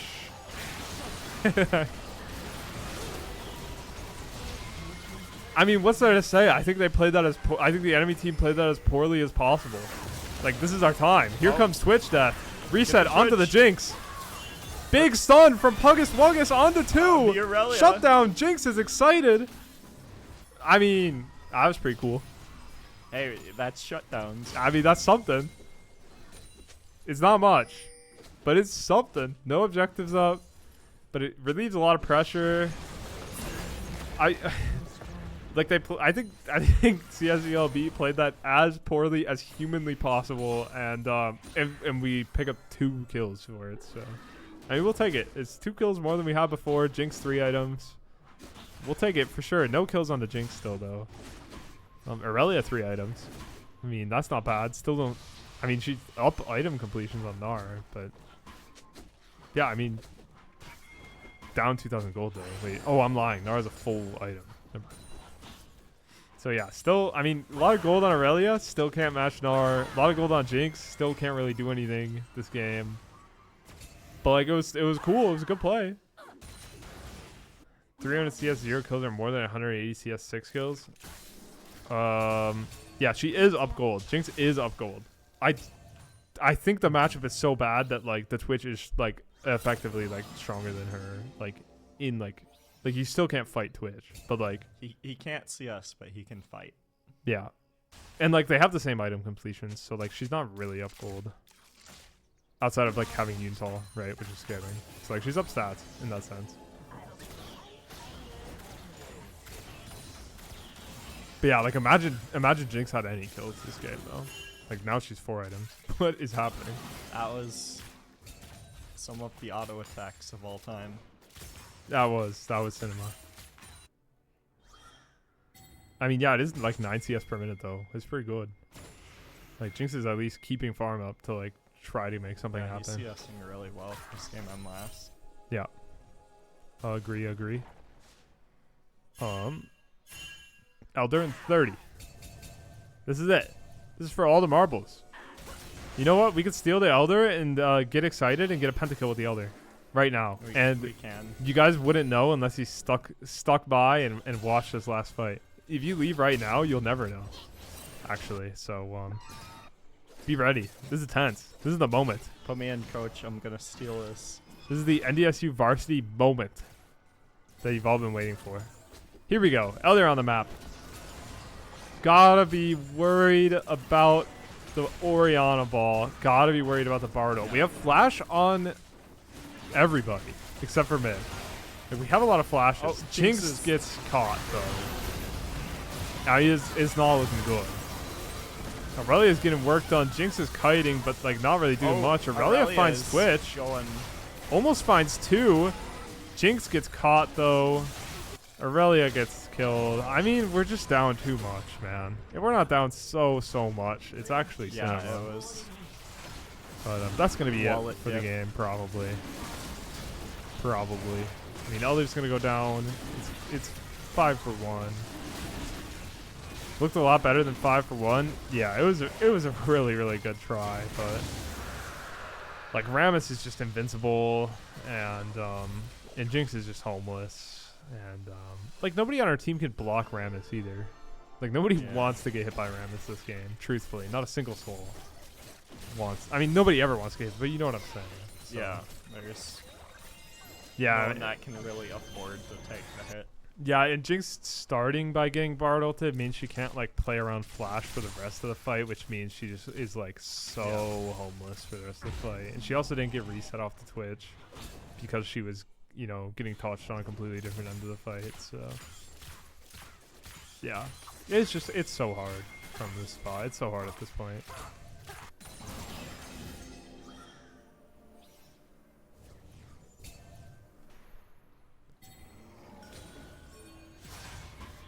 But you know, it's 35 minutes and we've been losing for about 20 of them, and here comes the Baron that will hopefully finally end the game, and we'll be able to move on. No, we win these. We come back. The L Twitch skin? It's a Twitch skin. Oh, it's like, he looks stinky. I don't know, I've been watching this all game, Kyle. It's like stinky Twitch. I don't get it. Like his like bomb is like a smell bomb. Like this skin is like really ugly. I completely agree. I don't know what I'm watching. I'm more of a High Noon or Ice King guy myself, personally. For Twitch? Yeah. Okay. I only have medieval. Gangster or nothing. If I had it, I would only use it. I agree with you. Actually, it's Crime City. Crime City Twitch.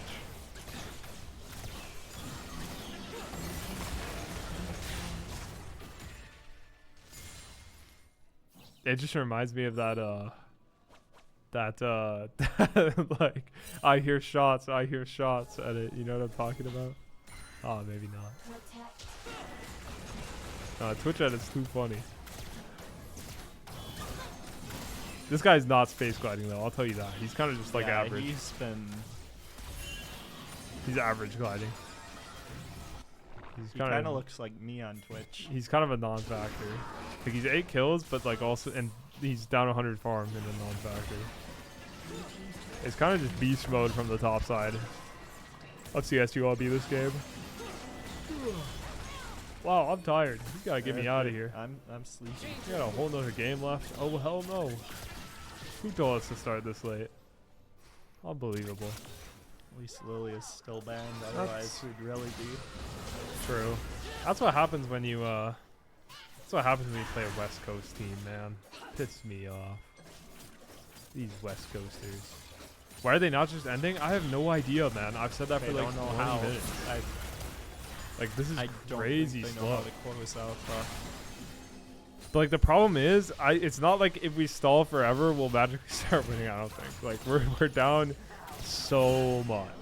So instead, it's just taking forever. Like what is happening? How have they not ended the game 6 times yet? I don't know. I truly don't know. They're finally gonna crack a tier 3. And they crack the inhib. Are they gonna go for the end? They might. No, they're going for the other inhib first. They're gonna get the triple inhib. Bartle goes wide. Oh, there's a T1 symbol. It's a T1 bard. It is. Looking for the dive on the Nexus towers. Schmidiot gets ball delivery on. Vi and Aurelia get a ton of work in the back line. Rammus dangerously low. Here's the reset for Jinx. The Twitch is 1 health. Oriana's 1 health. That's going to be it. Finally, CSULB blows it out. We're going to be going to game 3. I'm exhausted. We're going to game 3. Hopefully we get a little bit of a better look, a better lane phase, like a better chance. I mean, yeah, we just didn't have a chance. We didn't give ourselves a chance. Is a better way to put it. We got behind early, and it was just wallet diff. Anyways, I'm going to throw it. Oh, I just closed out of the post game. Oh, hell no. I wasn't supposed to do that. Oh, hell no. I closed out of the post game. This is Fearless. We're going to be moving on to game 3 draft here. I'm going to throw this up. I'm going to swap to the draft screen. And this is the first time we're going to be red side or counter pick. Here's the bans so far in the series. And I'll be right back, bro. I need a break. Give me like 3 minutes. Oh, I probably shouldn't mute the mic. You might stay and talk. Yeah, I can talk. I won't have that much to say, but... Hello.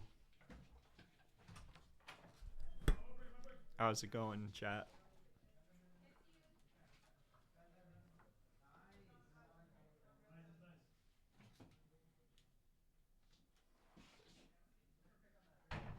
One second. I'm going to...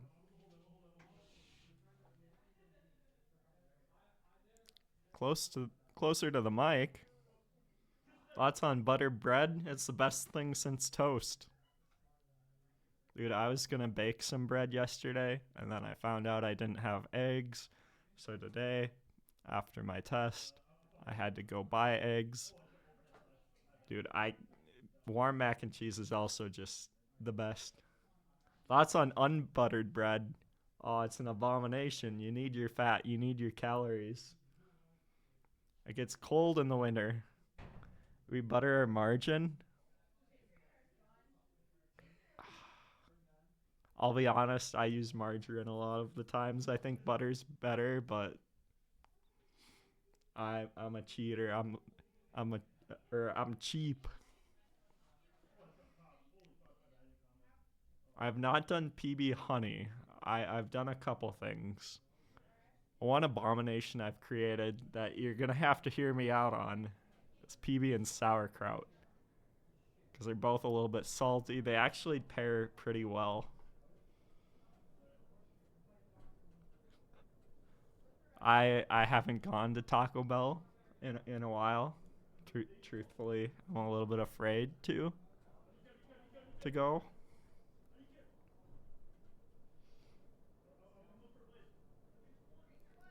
What do you mean? We're arguing about types of bread and toppings for it. Delete one champion from the game. Oh my god, the T-Bell grilled cheese burrito is fucking gas, bro. Holy shit. The T-Bell grilled cheese burrito, okay.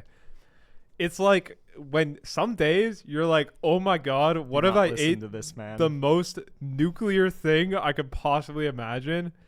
And then you do, and it's exactly what you want. Like, it's actually like, it's the most fat ass food I've ever had in my entire life. But like, sometimes you just need that in your life, bro. Best food in dining hall, shit. It's gotta be the spicy chicken sandwich, hands down. Something about it is just crack to me. Like, it's so good. Honorable mention to the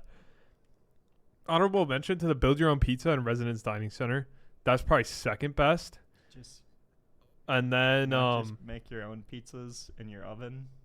See, you could do that, but like the res ones always come out exactly the same. Like, you're so locked up. Like, it's and we're talking about in the dining center, man. You're not like, what are you? You're actually so performative.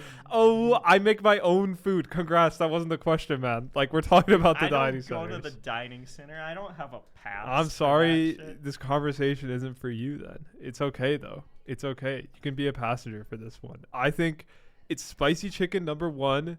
It's Residence Dining Center build your own pizza number 2, and then it's Since you're banned. Volley ban. What do I got number 3? I need a big 3. It's like we're banning the same. Oh, maybe it's just is build your own good? I was lucky, just tilted they didn't have pizza out and ready. It's the best shit. Like, okay, spicy chicken is my bias number 1. If we're actually just talking like highest quality tasting thing, it's for sure a build your own pizza. It is really good. It takes like 8 minutes, but like it only takes so long because it's the most popular thing that they have because it's the best. It's so good. Okay, here we go. Shmoda. I'll get back to the food talk after the draft. Did not get nerfed recently? Maybe he did, but like that just means a little bit of armor. He's probably fine. Right? Oh yeah, that nerf is like nothing. Mundo, oh hell no. Okay, this is it. Oh my god, Jace. Oh, Jace this is terrifying. Oh, he did. Nerfed. Okay. Or adjusted, but I think it's a nerf. Because I saw Yike go up 7,000 gold in LEC playing Jace jungle. He went up 7,000 gold on enemy jungle playing so Jace. Much fun. He actually just completely ran his shit. It was like unbelievable. I know you won't believe me, but Jace is like my 4th or 5th highest mastery. That's champ. crazy. Oh, they don't go Jace. Oh, Jace was like crazy. Jace is been, but yeah, Jace early is, I guess. Jace jungle is just like a beast, bro. Is Jace jungle is a demon, man. Holy cow. The only thing that's with Jace is like one time I tried playing Jace this season, I was not used to like the 10% reduction, so I completely reset my red buff, and I was so sad. No. Like, okay, so like early draft reactions, this Trundle champ is like on fraud watch for me, by the way. What's he doing? I was afraid of the Jace. What the hell is Trundle? Well, is Trundle a real champ? Trundle, the only times Trundle has been a real champ for me is like end of last semester when he was being picked at Worlds as a Sion response. But like outside of that, is he like even? What does he even do? Because I mean, Trundle that's wants what I'm saying, to steal Kyle. Like stats. Oh, like I get it, but armor like and Amar, but Mundo doesn't build it health, anyways. I was gonna say, and like you could say that about Sion too, because Sion gets a lot of health overall, right? Like, Sion top's still building, but like Sunfire, yeah, still building. But like it was good versus Sion because you would pillar the ult, right? And that's super broken. He was right? also like a huge response to the Ardent Sensor meta, where you could only go like Cho'Gath top lane. Okay, now we're talking some old head shit. That's like 2007. So it was like a top laner, and then they realized you could do the revitalize and like get it and build Ardent Sensor on it as support. Yeah, I mean it's a flex to match Mundo flex, but I just think that champ's a bum. Well, like I just think Trundle is like a certified bum, and Mundo is not. So And like I don't even think Trundle Jungle is like necessarily good. Yeah, it was like Like, in at all. 2017. You built it, and then you could, through CCing, it gave you the Trundle support, stat that's on the you and a nearby ally, and then you just built Ardent Censer on it first, because Ardent Censer, you guys don't understand how bad Ardent Censer was in 2017. It was the worst thing that. man. It's You so just be disgusting. talking old head bullshit. I got nothing about that. I got nothing No. about that. Ruler catches Faker and one shots Faker with Ardent Censer. And then Ruler is one shot, and then he autos twice and is back to full health because Ardent Censer is the most broken. Sounds like it was balanced. No, Kyle, that's the Price Classic. He it's ate coming a out. full Tristana combo and walked away. Also, I think Trundle support would be bad here because it would just be free stacks for Smolder. Probably. I mean, you could cancel the flap, though, probably, with the pillar. I think That'd be it's crazy. a waiting game of who goes first and then whoever goes second. But you hate blinding Leona? I think it's okay. I mean, it's in the context of Fearless here. So Brahm's gone at least. And that's going to be And like a couple enchanters are gone. So like if your thought is like, I don't know. I mean, I'm sure it's fine. I don't know what I'm looking at. Gwen is crazy. So we got Trundle Jungle, Gwen top, Rise mid. So we can move the Mundo away from Gwen. Yeah, I mean, I assume it's just Mundo Jungle, right? I mean, I think so, but I don't know if Carter's so much a Mundo as Logan. I mean, it could be Gwungle. I think Logan can play enough. I'm sure Carter can play Mundo. That guy picks a bunch of bullshit. I mean, how much engage is there left, Noah? That's kind of what it is, right? I feel like Leona is like pretty beast mode versus a lot of the engage picks. So you just slam the Leona early because like of the way the champ pools are getting pitched. Got a goose. And then like you can also like from the spot at R4, you could probably decide that they want to play engage support. So then you can just slam the Leona. I don't know what the hell I'm looking at again, truthfully. The thing is, it could be Gragas jungle or Gragas top 2. I mean, oh shit, Carter plays a lot of Gragas jungle too. So, I mean, but that's the Trundle and the Gwen are both technically swappable. It's a guessing game of can you move around.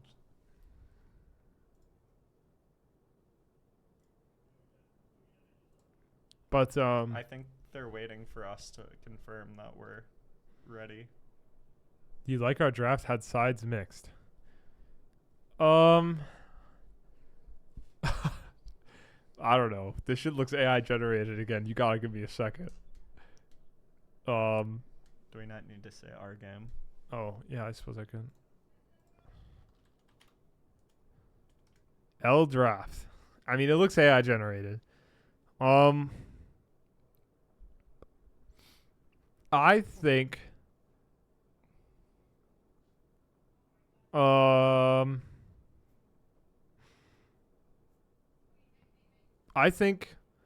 our team's potential to succeed in front to back and forcing front to back through Dr. Mundo is like enough. I think we have something there. I think we have something in our front to back. I also think Misfortune looks terrible here. I think Misfortune versus Leona is like really, really sad.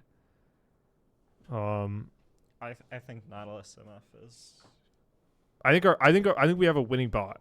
Like truthfully, I think our bot like goes. You think MF is huge here? I think MF is. I think MF very is scary. Okay, so like, I think MF is huge if CSULB can go first, but CSULB can't go first if Mundo is like doing anything. Yeah.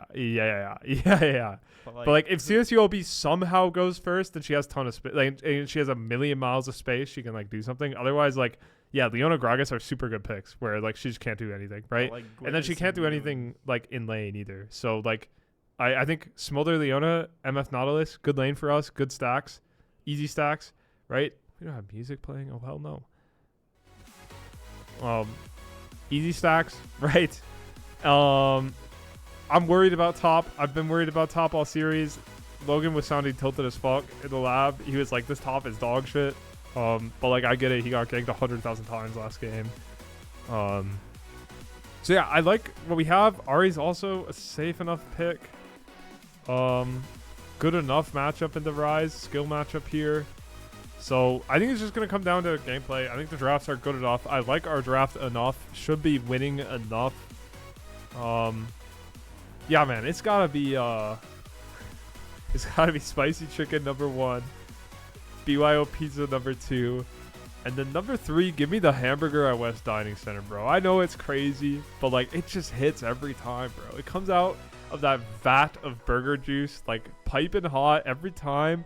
You get 2, you put a slice of cheese between them, it melts by the time you sit down. You're just having a blast, bro. It hits the exact same every single time. They really figured it out with the West Burger, so that's my big 3 for the dining center for sure. Yeah, I know. America wins burger. Dude, I might go home and make some burgers. You got me on a burger mood. Dude, I'm telling you, Even when the if burger is Dining just Hall right, is bro. terrible. West Dining Hall burger is it, bro. I don't know what they put in it. They probably put something in it, truthfully. But that's got to be the dining center top 3. There's a bunch of sleeper picks, a bunch of like dessert picks that I didn't even mention, but like that's like pure fat ass stuff. So yeah, I love meat in my mouth, everything. So it's good. But how much longer do we have till we get in game? 150. We've got a whole minute to do the Laldl. Whole minute to do the Laldl. Let's get it done really quick. Cruise. You know all the new champs. I know all the old ones. We grind. Today's League of Legends champion. You always go Nyla first, trust me. Neela. So you get so much. Human, melee, old. Let's do Gavarin.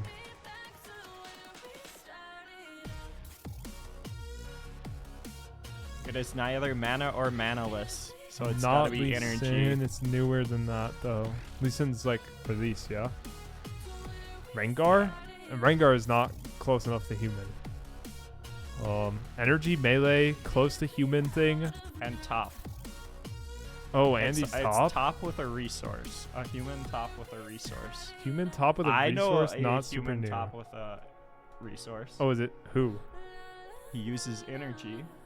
He has an empowered blade. Is it Shen? I mean, that's... Or I guess support. Support is crazy. Ionia? Is Rumble from Ionia? He's not human. Oh, he's not human, yeah. Ionia top laner? Ionia top laner, melee, with energy. Kennen? He's not very human. Not energy, though. Oh, really? I thought he was. Oh, wait, it's not energy. It's a different resource. Oh, what the hell? Not energy, but a different resource. It's Yasuo, yeah. I mean, Yasuo is pretty good. Not Yasuo, so it's not Flow. Dude, what are the other Ionia champs? Resources are Trinamir's Freljord, not Ionia. Yone? That's a good shot. Dude, what the hell? Set? It's set. It's Grit. Yeah, okay. We got it. I thought he was from, like, Ixtal. No, he's in the TFT set, so I knew he was from Ionia. Okay. That was a good one, though. That was... Oh, big +1 for the Smolder. GG.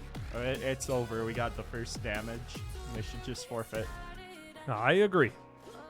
Yeah, I was going to... There's so many melee champs in the TFT set from Ionia that also, like, don't exactly have mana. I was, like, absolutely tweaking. Trying to figure that out. I'm glad we got the Ionia, though. Otherwise, it would have been cooked forever, I think. Pretty normal sums all around. Oh, yeah. I didn't even look. Is Fleet correct on Dr. Mundo Jungle? I have no idea. Yeah, you can't really grasp. The teams are swapped? I've only ever seen... Did you think we were blue this whole time? Kyle? I think we have a better draft on red side this game. Agree? Agree. Okay. We're okay. We're on the same page. I think we have a better draft on red. I was saying how I'd be in my hard stuck silver, kind of. Like I think.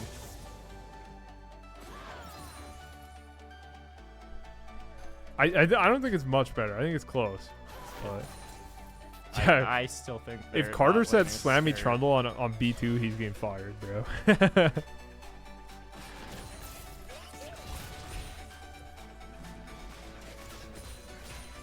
If Schmidt throws another W, I'm gonna slur him out. Can't use that, man.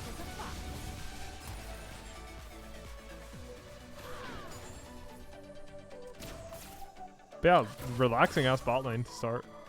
Kind of what you want when you're on the Schmoda. Oh, easy peasy. No worries. Schmoda. I gotta turn off the music, bro. What am I doing? Hell no. Oh, hell no. NCS music on the whole game? No way, man. Hell no. Sorry, I'm tired. It's been too long. Schmoda. Music give me top 10 Minecraft houses PowerPoint. That's the point, bro. I think it's hilarious every time. It's elite. You should have heard the start of the playlist yesterday. Holy cow. There was some super classic Minecraft house music. Minecraft house music. That's a genre now. Wow, Rise is looking cooked.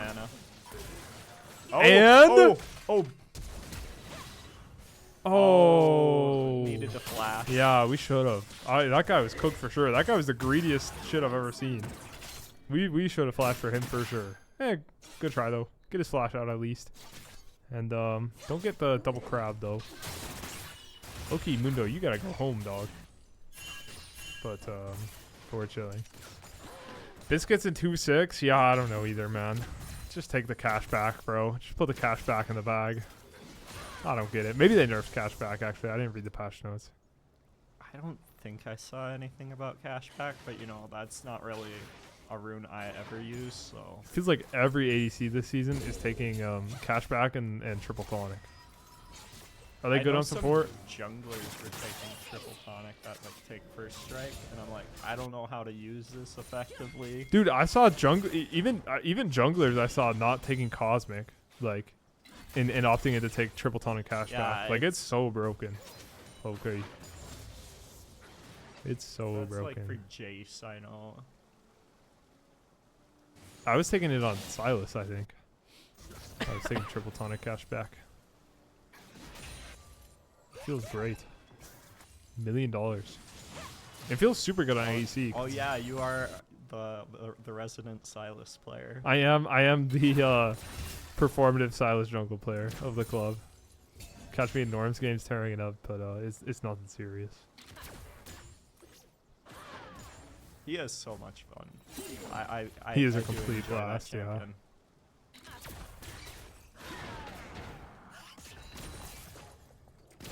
Yeah, we're just chilling in bot lane.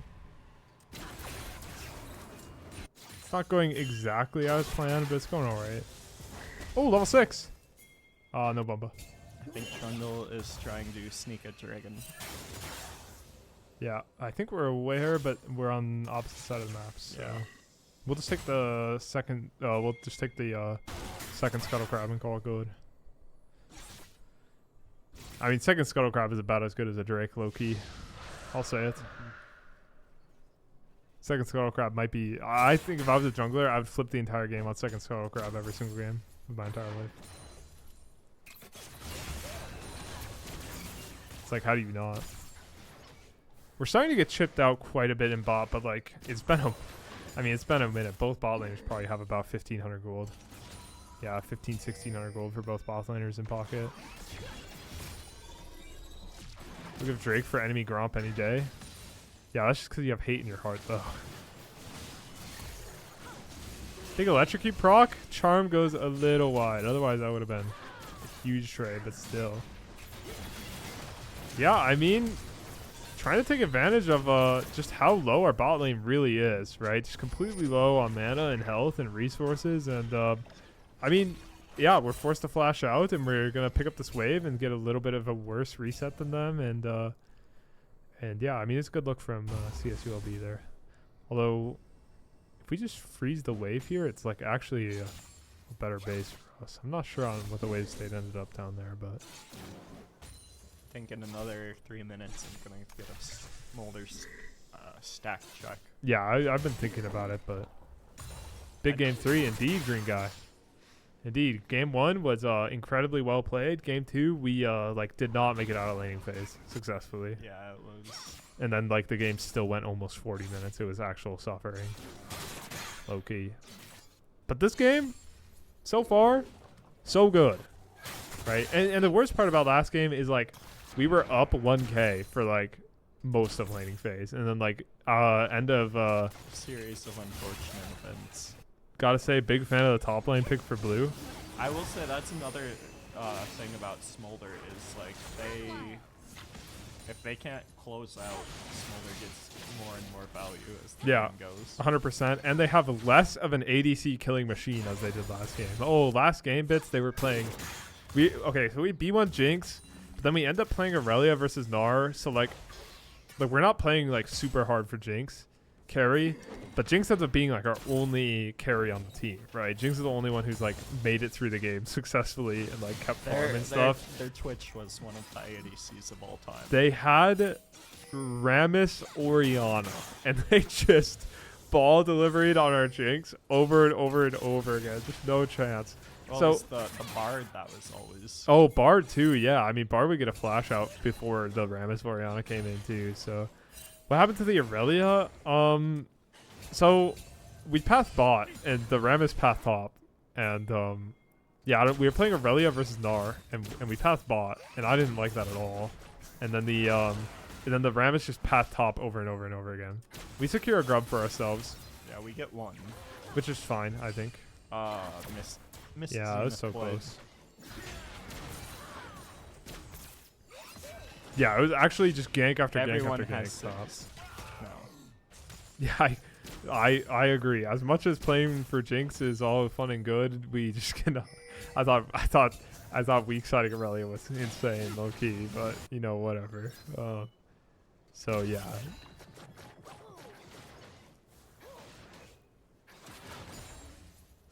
Yeah, it was Vi jungle for us that game. But that's okay, because we're in game 3. And Schmoder is chilling. Schmoder, 54 stacks. That's pretty good. That's a good start. Not a big fan of the Mundo this game. It was taken. It was quite early. It was it was because we 1-2'd Smolder Mundo. They had Misfortune. yeah. Is Misfortune in the Smolder Mundo, which I like that. I like that response in general. I think it's a really good response from us. Oh, good charm. Have ult. Can't quite take him down though. Yeah, I thought it was a good response from us. I thought they did a good job at minimizing the Mundo, but I still think that if our comp can utilize Mundo to force front to backs in a like you have to fight us in this way kind of way, I still think our comp is winning.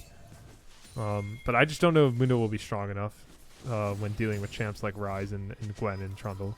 I mean, No. you can never count out that champion. That champion's disgusting. Yeah, but like if he like still like I still think he can maybe get out like an extra 6 seconds of like time, even versus these champs, and like that might be enough for this front to back. I think if you lock hard engage into B1 MF, you just win. Yeah, but they ended up with like they have Leona and they have Gragas, so it's not like MF can just stand back and ult anyways. And also, I think MF as a champion is like useless versus Mundo. Like, just actually doesn't really do anything. Like, just does not kill him. So like that's another reason why I think forcing front to back is like super good. Here we go, front to back fight. Little 4v3 for us though, as MF's on the backside finally comes through and finds the ult on a stolen soul. 1 HP. 2 of us forced to leave. Now we're trying to turn onto the MF, but she's just going to walk it out. Gets a good trade on the Schmidiad as well. Now Mundo trying to run back in and get some more space on the Drake. trying to force him off 1v3. He might be able to, though, if I'm being honest, especially with the Drake targeting them.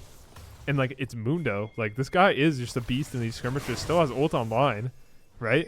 It's actually still Ari's playable. teleporting back to lane. Yeah, Ari's really healthy, but Ryze still has ult as well. Realm Warp onto the backside here could be really dangerous.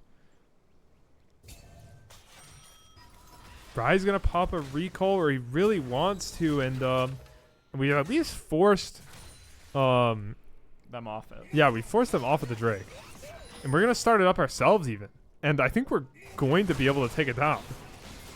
Like, truthfully, I mean, this is one of the strongest. Oh, here we go, though. Trundle's here, so this Re-engage. Charm onto the Trundle. We get the smite. Can we walk it out? Like, even if we...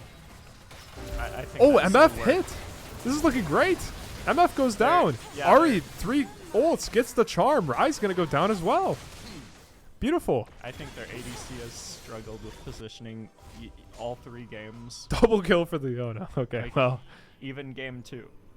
Yeah, their ADC's is positioning was really terrible there, and because Leona just walked up and queued him, right? It and wasn't even like Zenith Blood. Yeah, it was a Mundo Q, but like I think like in general though, like Mundo at this stage of the game is a beast. This is probably Mundo's strongest point in the game, like secretly. Like Mundo's like early game laning phase strength is crazy. Like he's just standing on the Drake, like bitching everybody off, like almost on his own, right? Just because he didn't blow his ult early, and he's just like a beast, right? He's not even one item, he's just a beast, and he just cleavers everybody out of there, and like it felt like they backed up and gave the space that they were supposed to. I don't like that MF item. And then they recontested. You don't like the huh? I don't think Bloodthirster 2v2 here, but the Realm Warp comes through. Lethality, right? And Schmidia is gonna go down. I don't know if you go Bloodthirster still or not. You used to because it helped you. If you took Bloodline, it helped you keep your passive.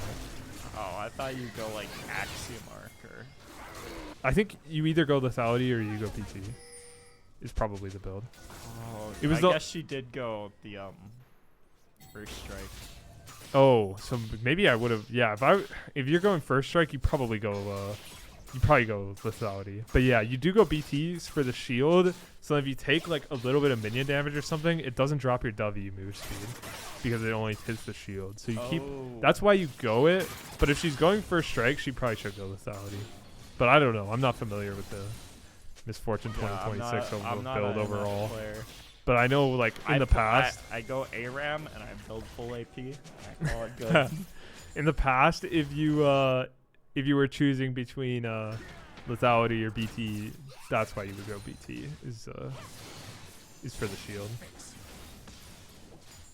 But I also think it's good versus Smolder in general. I think it's fine. Smolder starts to do a decent amount of poke. Just that becomes, like, really unavoidable. Yeah, but yeah, I mean, it does seem like it's just dissonance from the MF player. They should have went one or the other. It looks like they're trying to go both.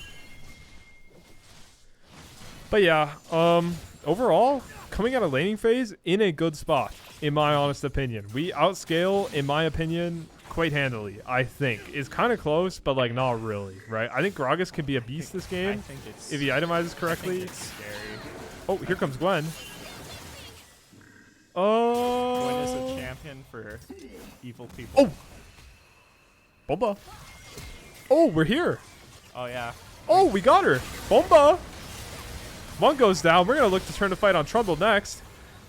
Rise as well. 15 minutes, so let's do that. Here comes Charm in a few seconds. Charm onto the Nautilus. He's going to get found and picked up. Nautilus ult to try to get out, but he's still going to go down. Slowed. Oh, little ADC 1v1. We got styled on, but overall, it's just some sums for some. We're low-key chilling. We got a request for... Yeah, we got 111 stacks so far. It is quite good enough, in my opinion. Good enough spot for Smolder. You kind of want to be like 10 stacks per, or not 10, well, yeah, 10 stacks per, but like the earlier stacks are much slower, right? And once we move him up into the mid lane and get him to 125 stacks, he starts just consuming stacks. But I think he'll get to 225 like slightly behind pace or something, and it'll be okay, right? So yeah, this game isn't going anywhere. Yeah, that is a great way to put it. And if anything, we're in a great spot. So pre-rift is so fun, by the way. You got the coaching for it or what? Did you go first? Is there any prizing for it, or is it just all for fun? For the Riftbound? Yeah. He must have just got done with an event in Bismarck. Oh. Went 2-1. What starter did you get?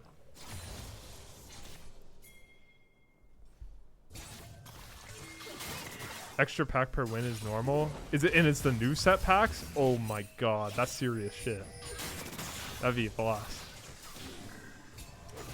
I just hope they never do Universes Beyond. Oh, it's probably got Ezreal and you traded? Ah, that's bum ass shit. That is bum ass shit. Yeah, Dragon going over to us. No contest. No diff. But he pulled Draven, Legend, and Champ. That's like $400.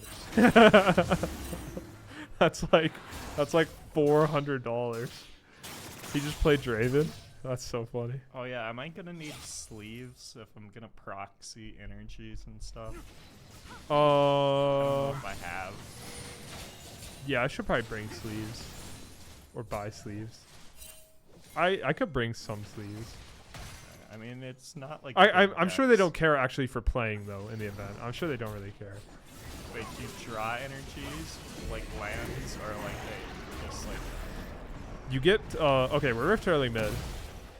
Almost get the turret. I think he's going to be able to walk it out, though. He's got the black shield. Wait, they did ult on... I mean, he's... I mean, Mundo is looking like he's going where he pleases.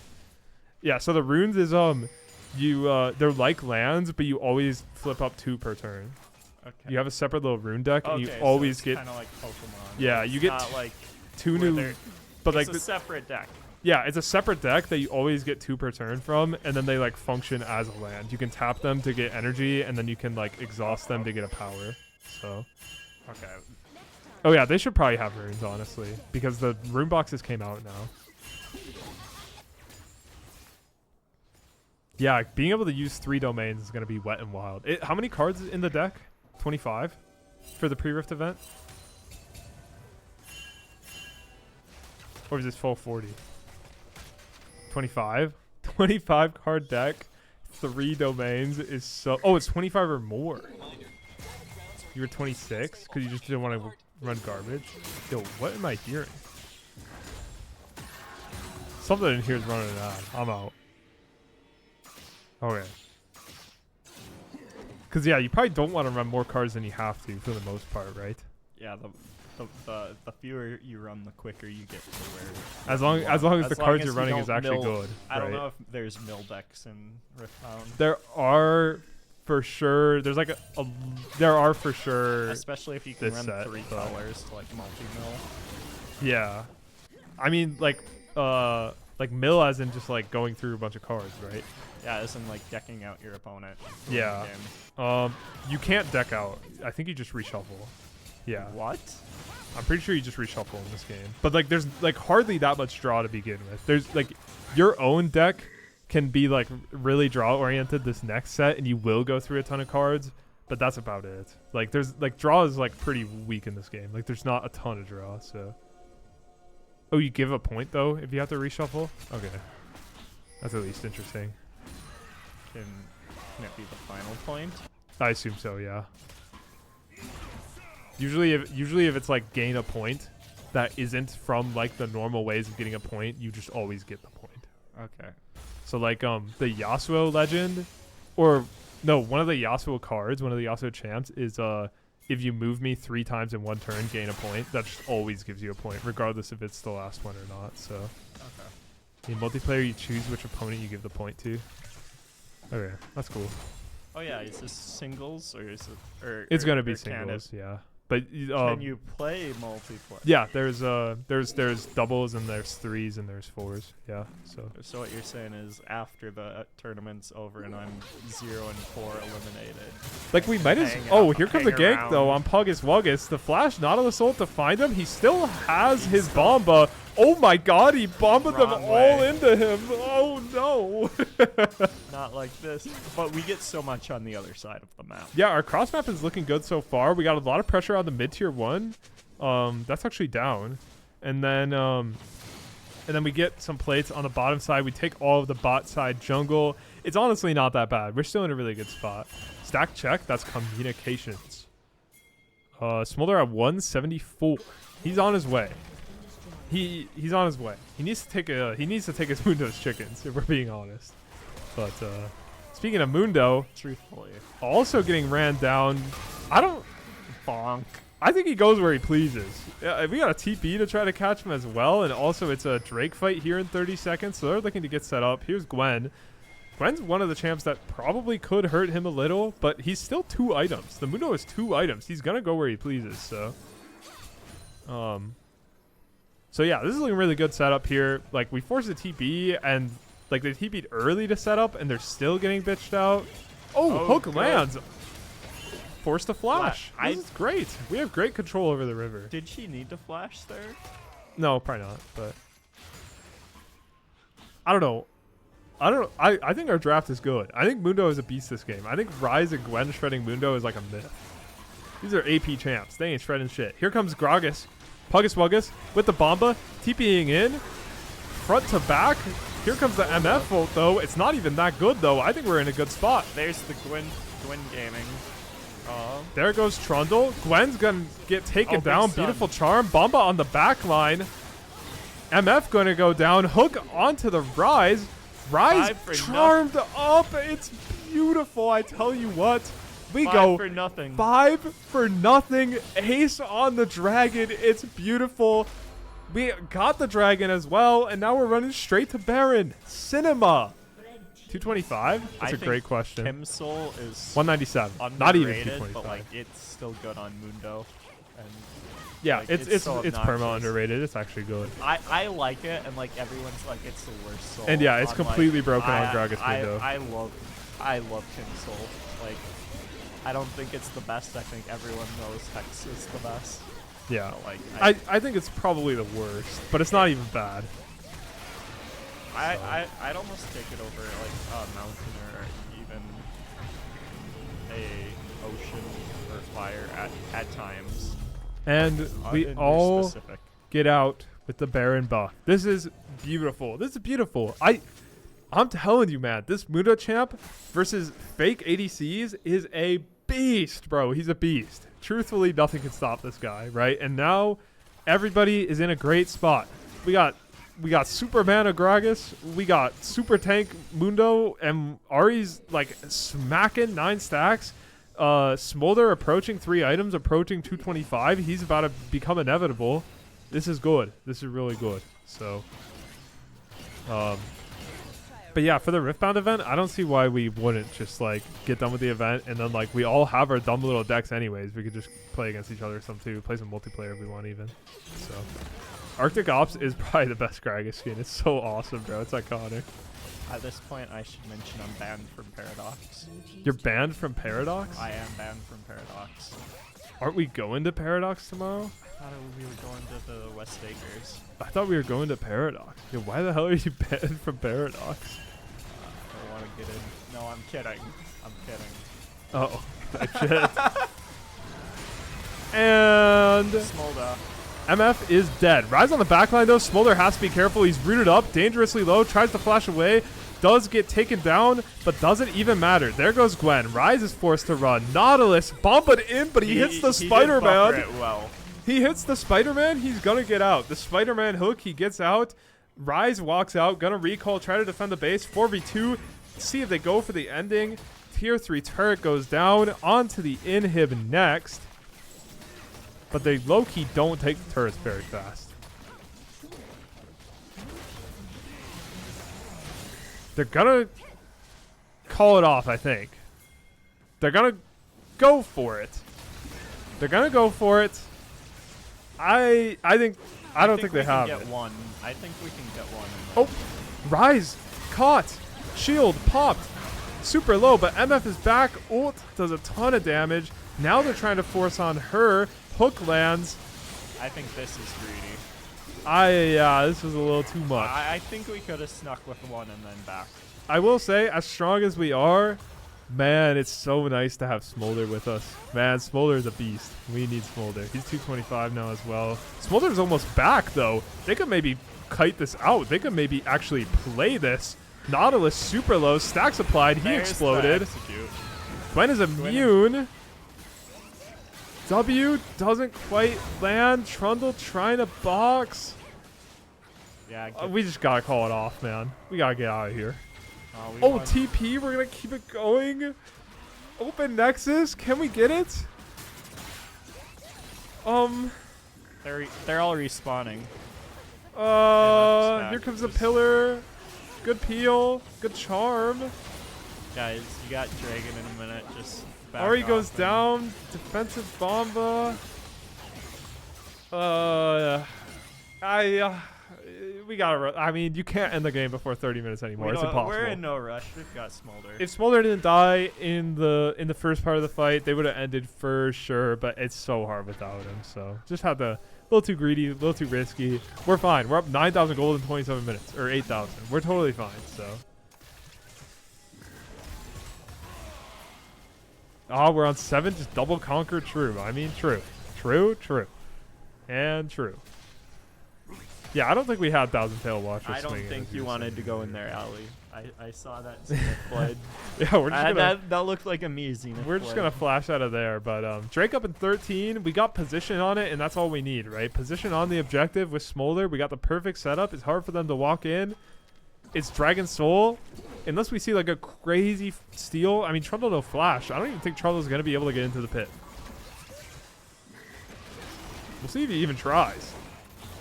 He's going around.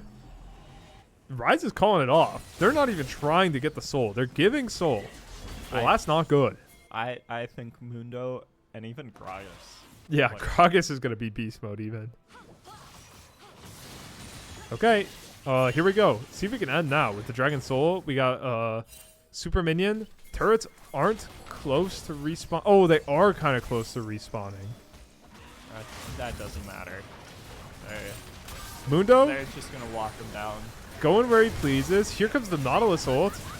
But the MF ult does nothing. It gets canceled right away. Yeah, it was. Gwen goes for a clip. Nautilus. Gwen's the only one that really does anything. I mean, Smolder got hooked up, but like we are smacking them. NDSU 2-1 takes the win. Easy. Easy peasy. Not even close. The turret's back. The turret. Ali ends with the most kills on the team. Ali picks up 2 more in that fight. That's And bloodthirsty Leona. Oh, gee, we're gonna pull somebody in. I don't know who we want to interview. We're gonna pull somebody into the interview. Brilliant win from NDSU. I guess I'll switch over to the post game screen and let's get somebody in here.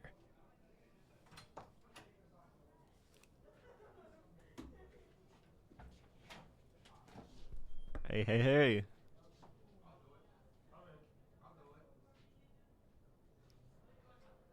Looks like we have someone.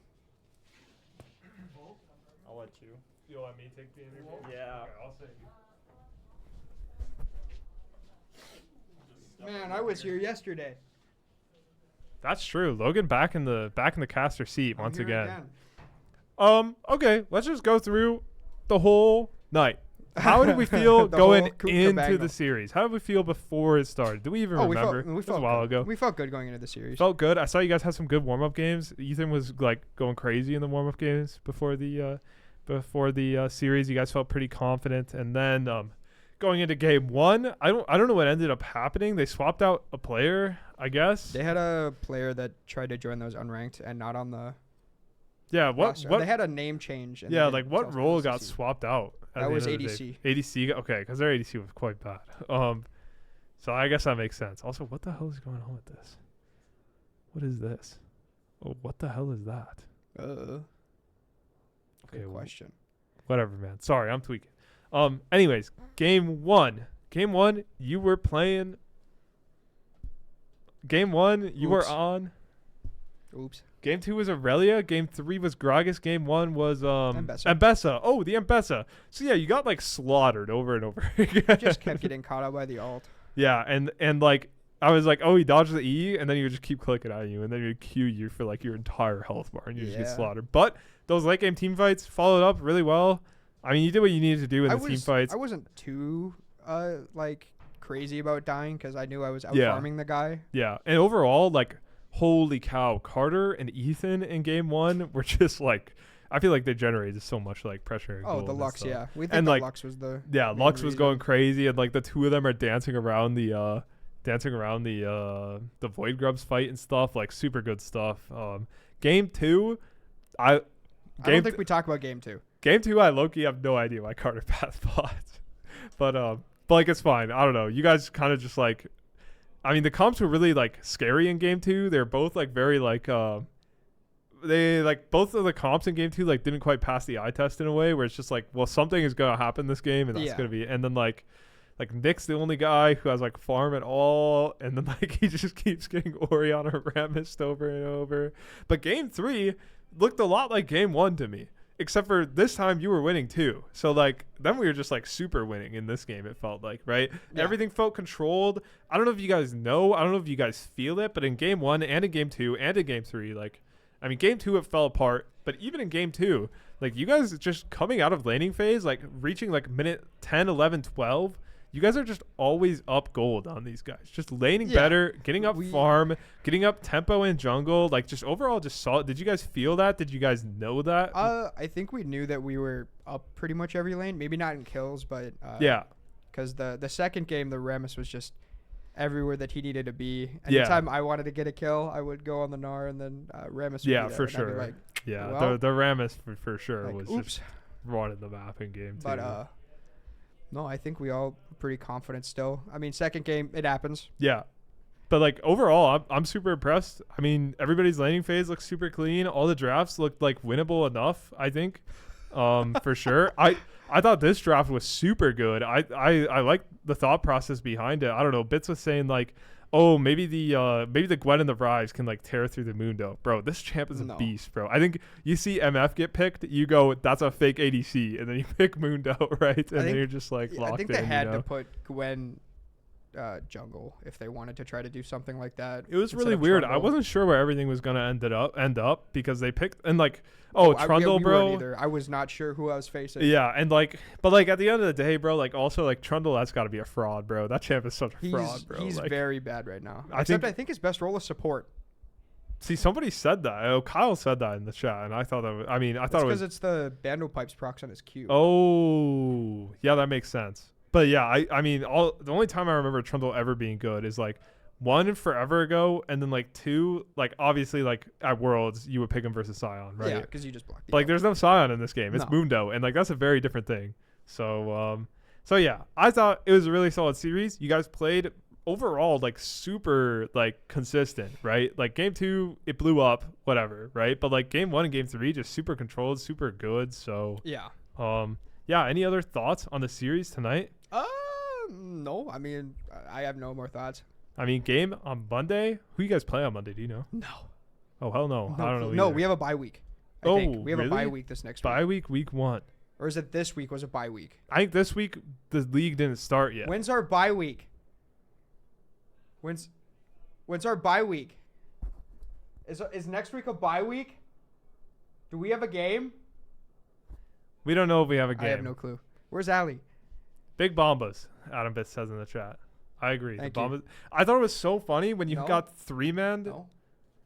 See. Oh, she looked away. I thought it was so funny when you got 3-man top and then you bombed and they all came with you I accidentally. was just on trying the to keep him turret. under the tower Yeah, as yeah. long as We possible. don't have CCL on Monday, but we'll have JV on Monday, I think, or Tuesday. Stream will That's be what I was back thinking. with a On cast Thursday. for JV reschedule on Monday. We'll stream on Monday. Thanks everybody for watching, and Bye-bye. I'll see you guys Monday. Bye everybody. Thanks for watching. Bye everybody. Thanks for Bye-bye. watching. Bye bye.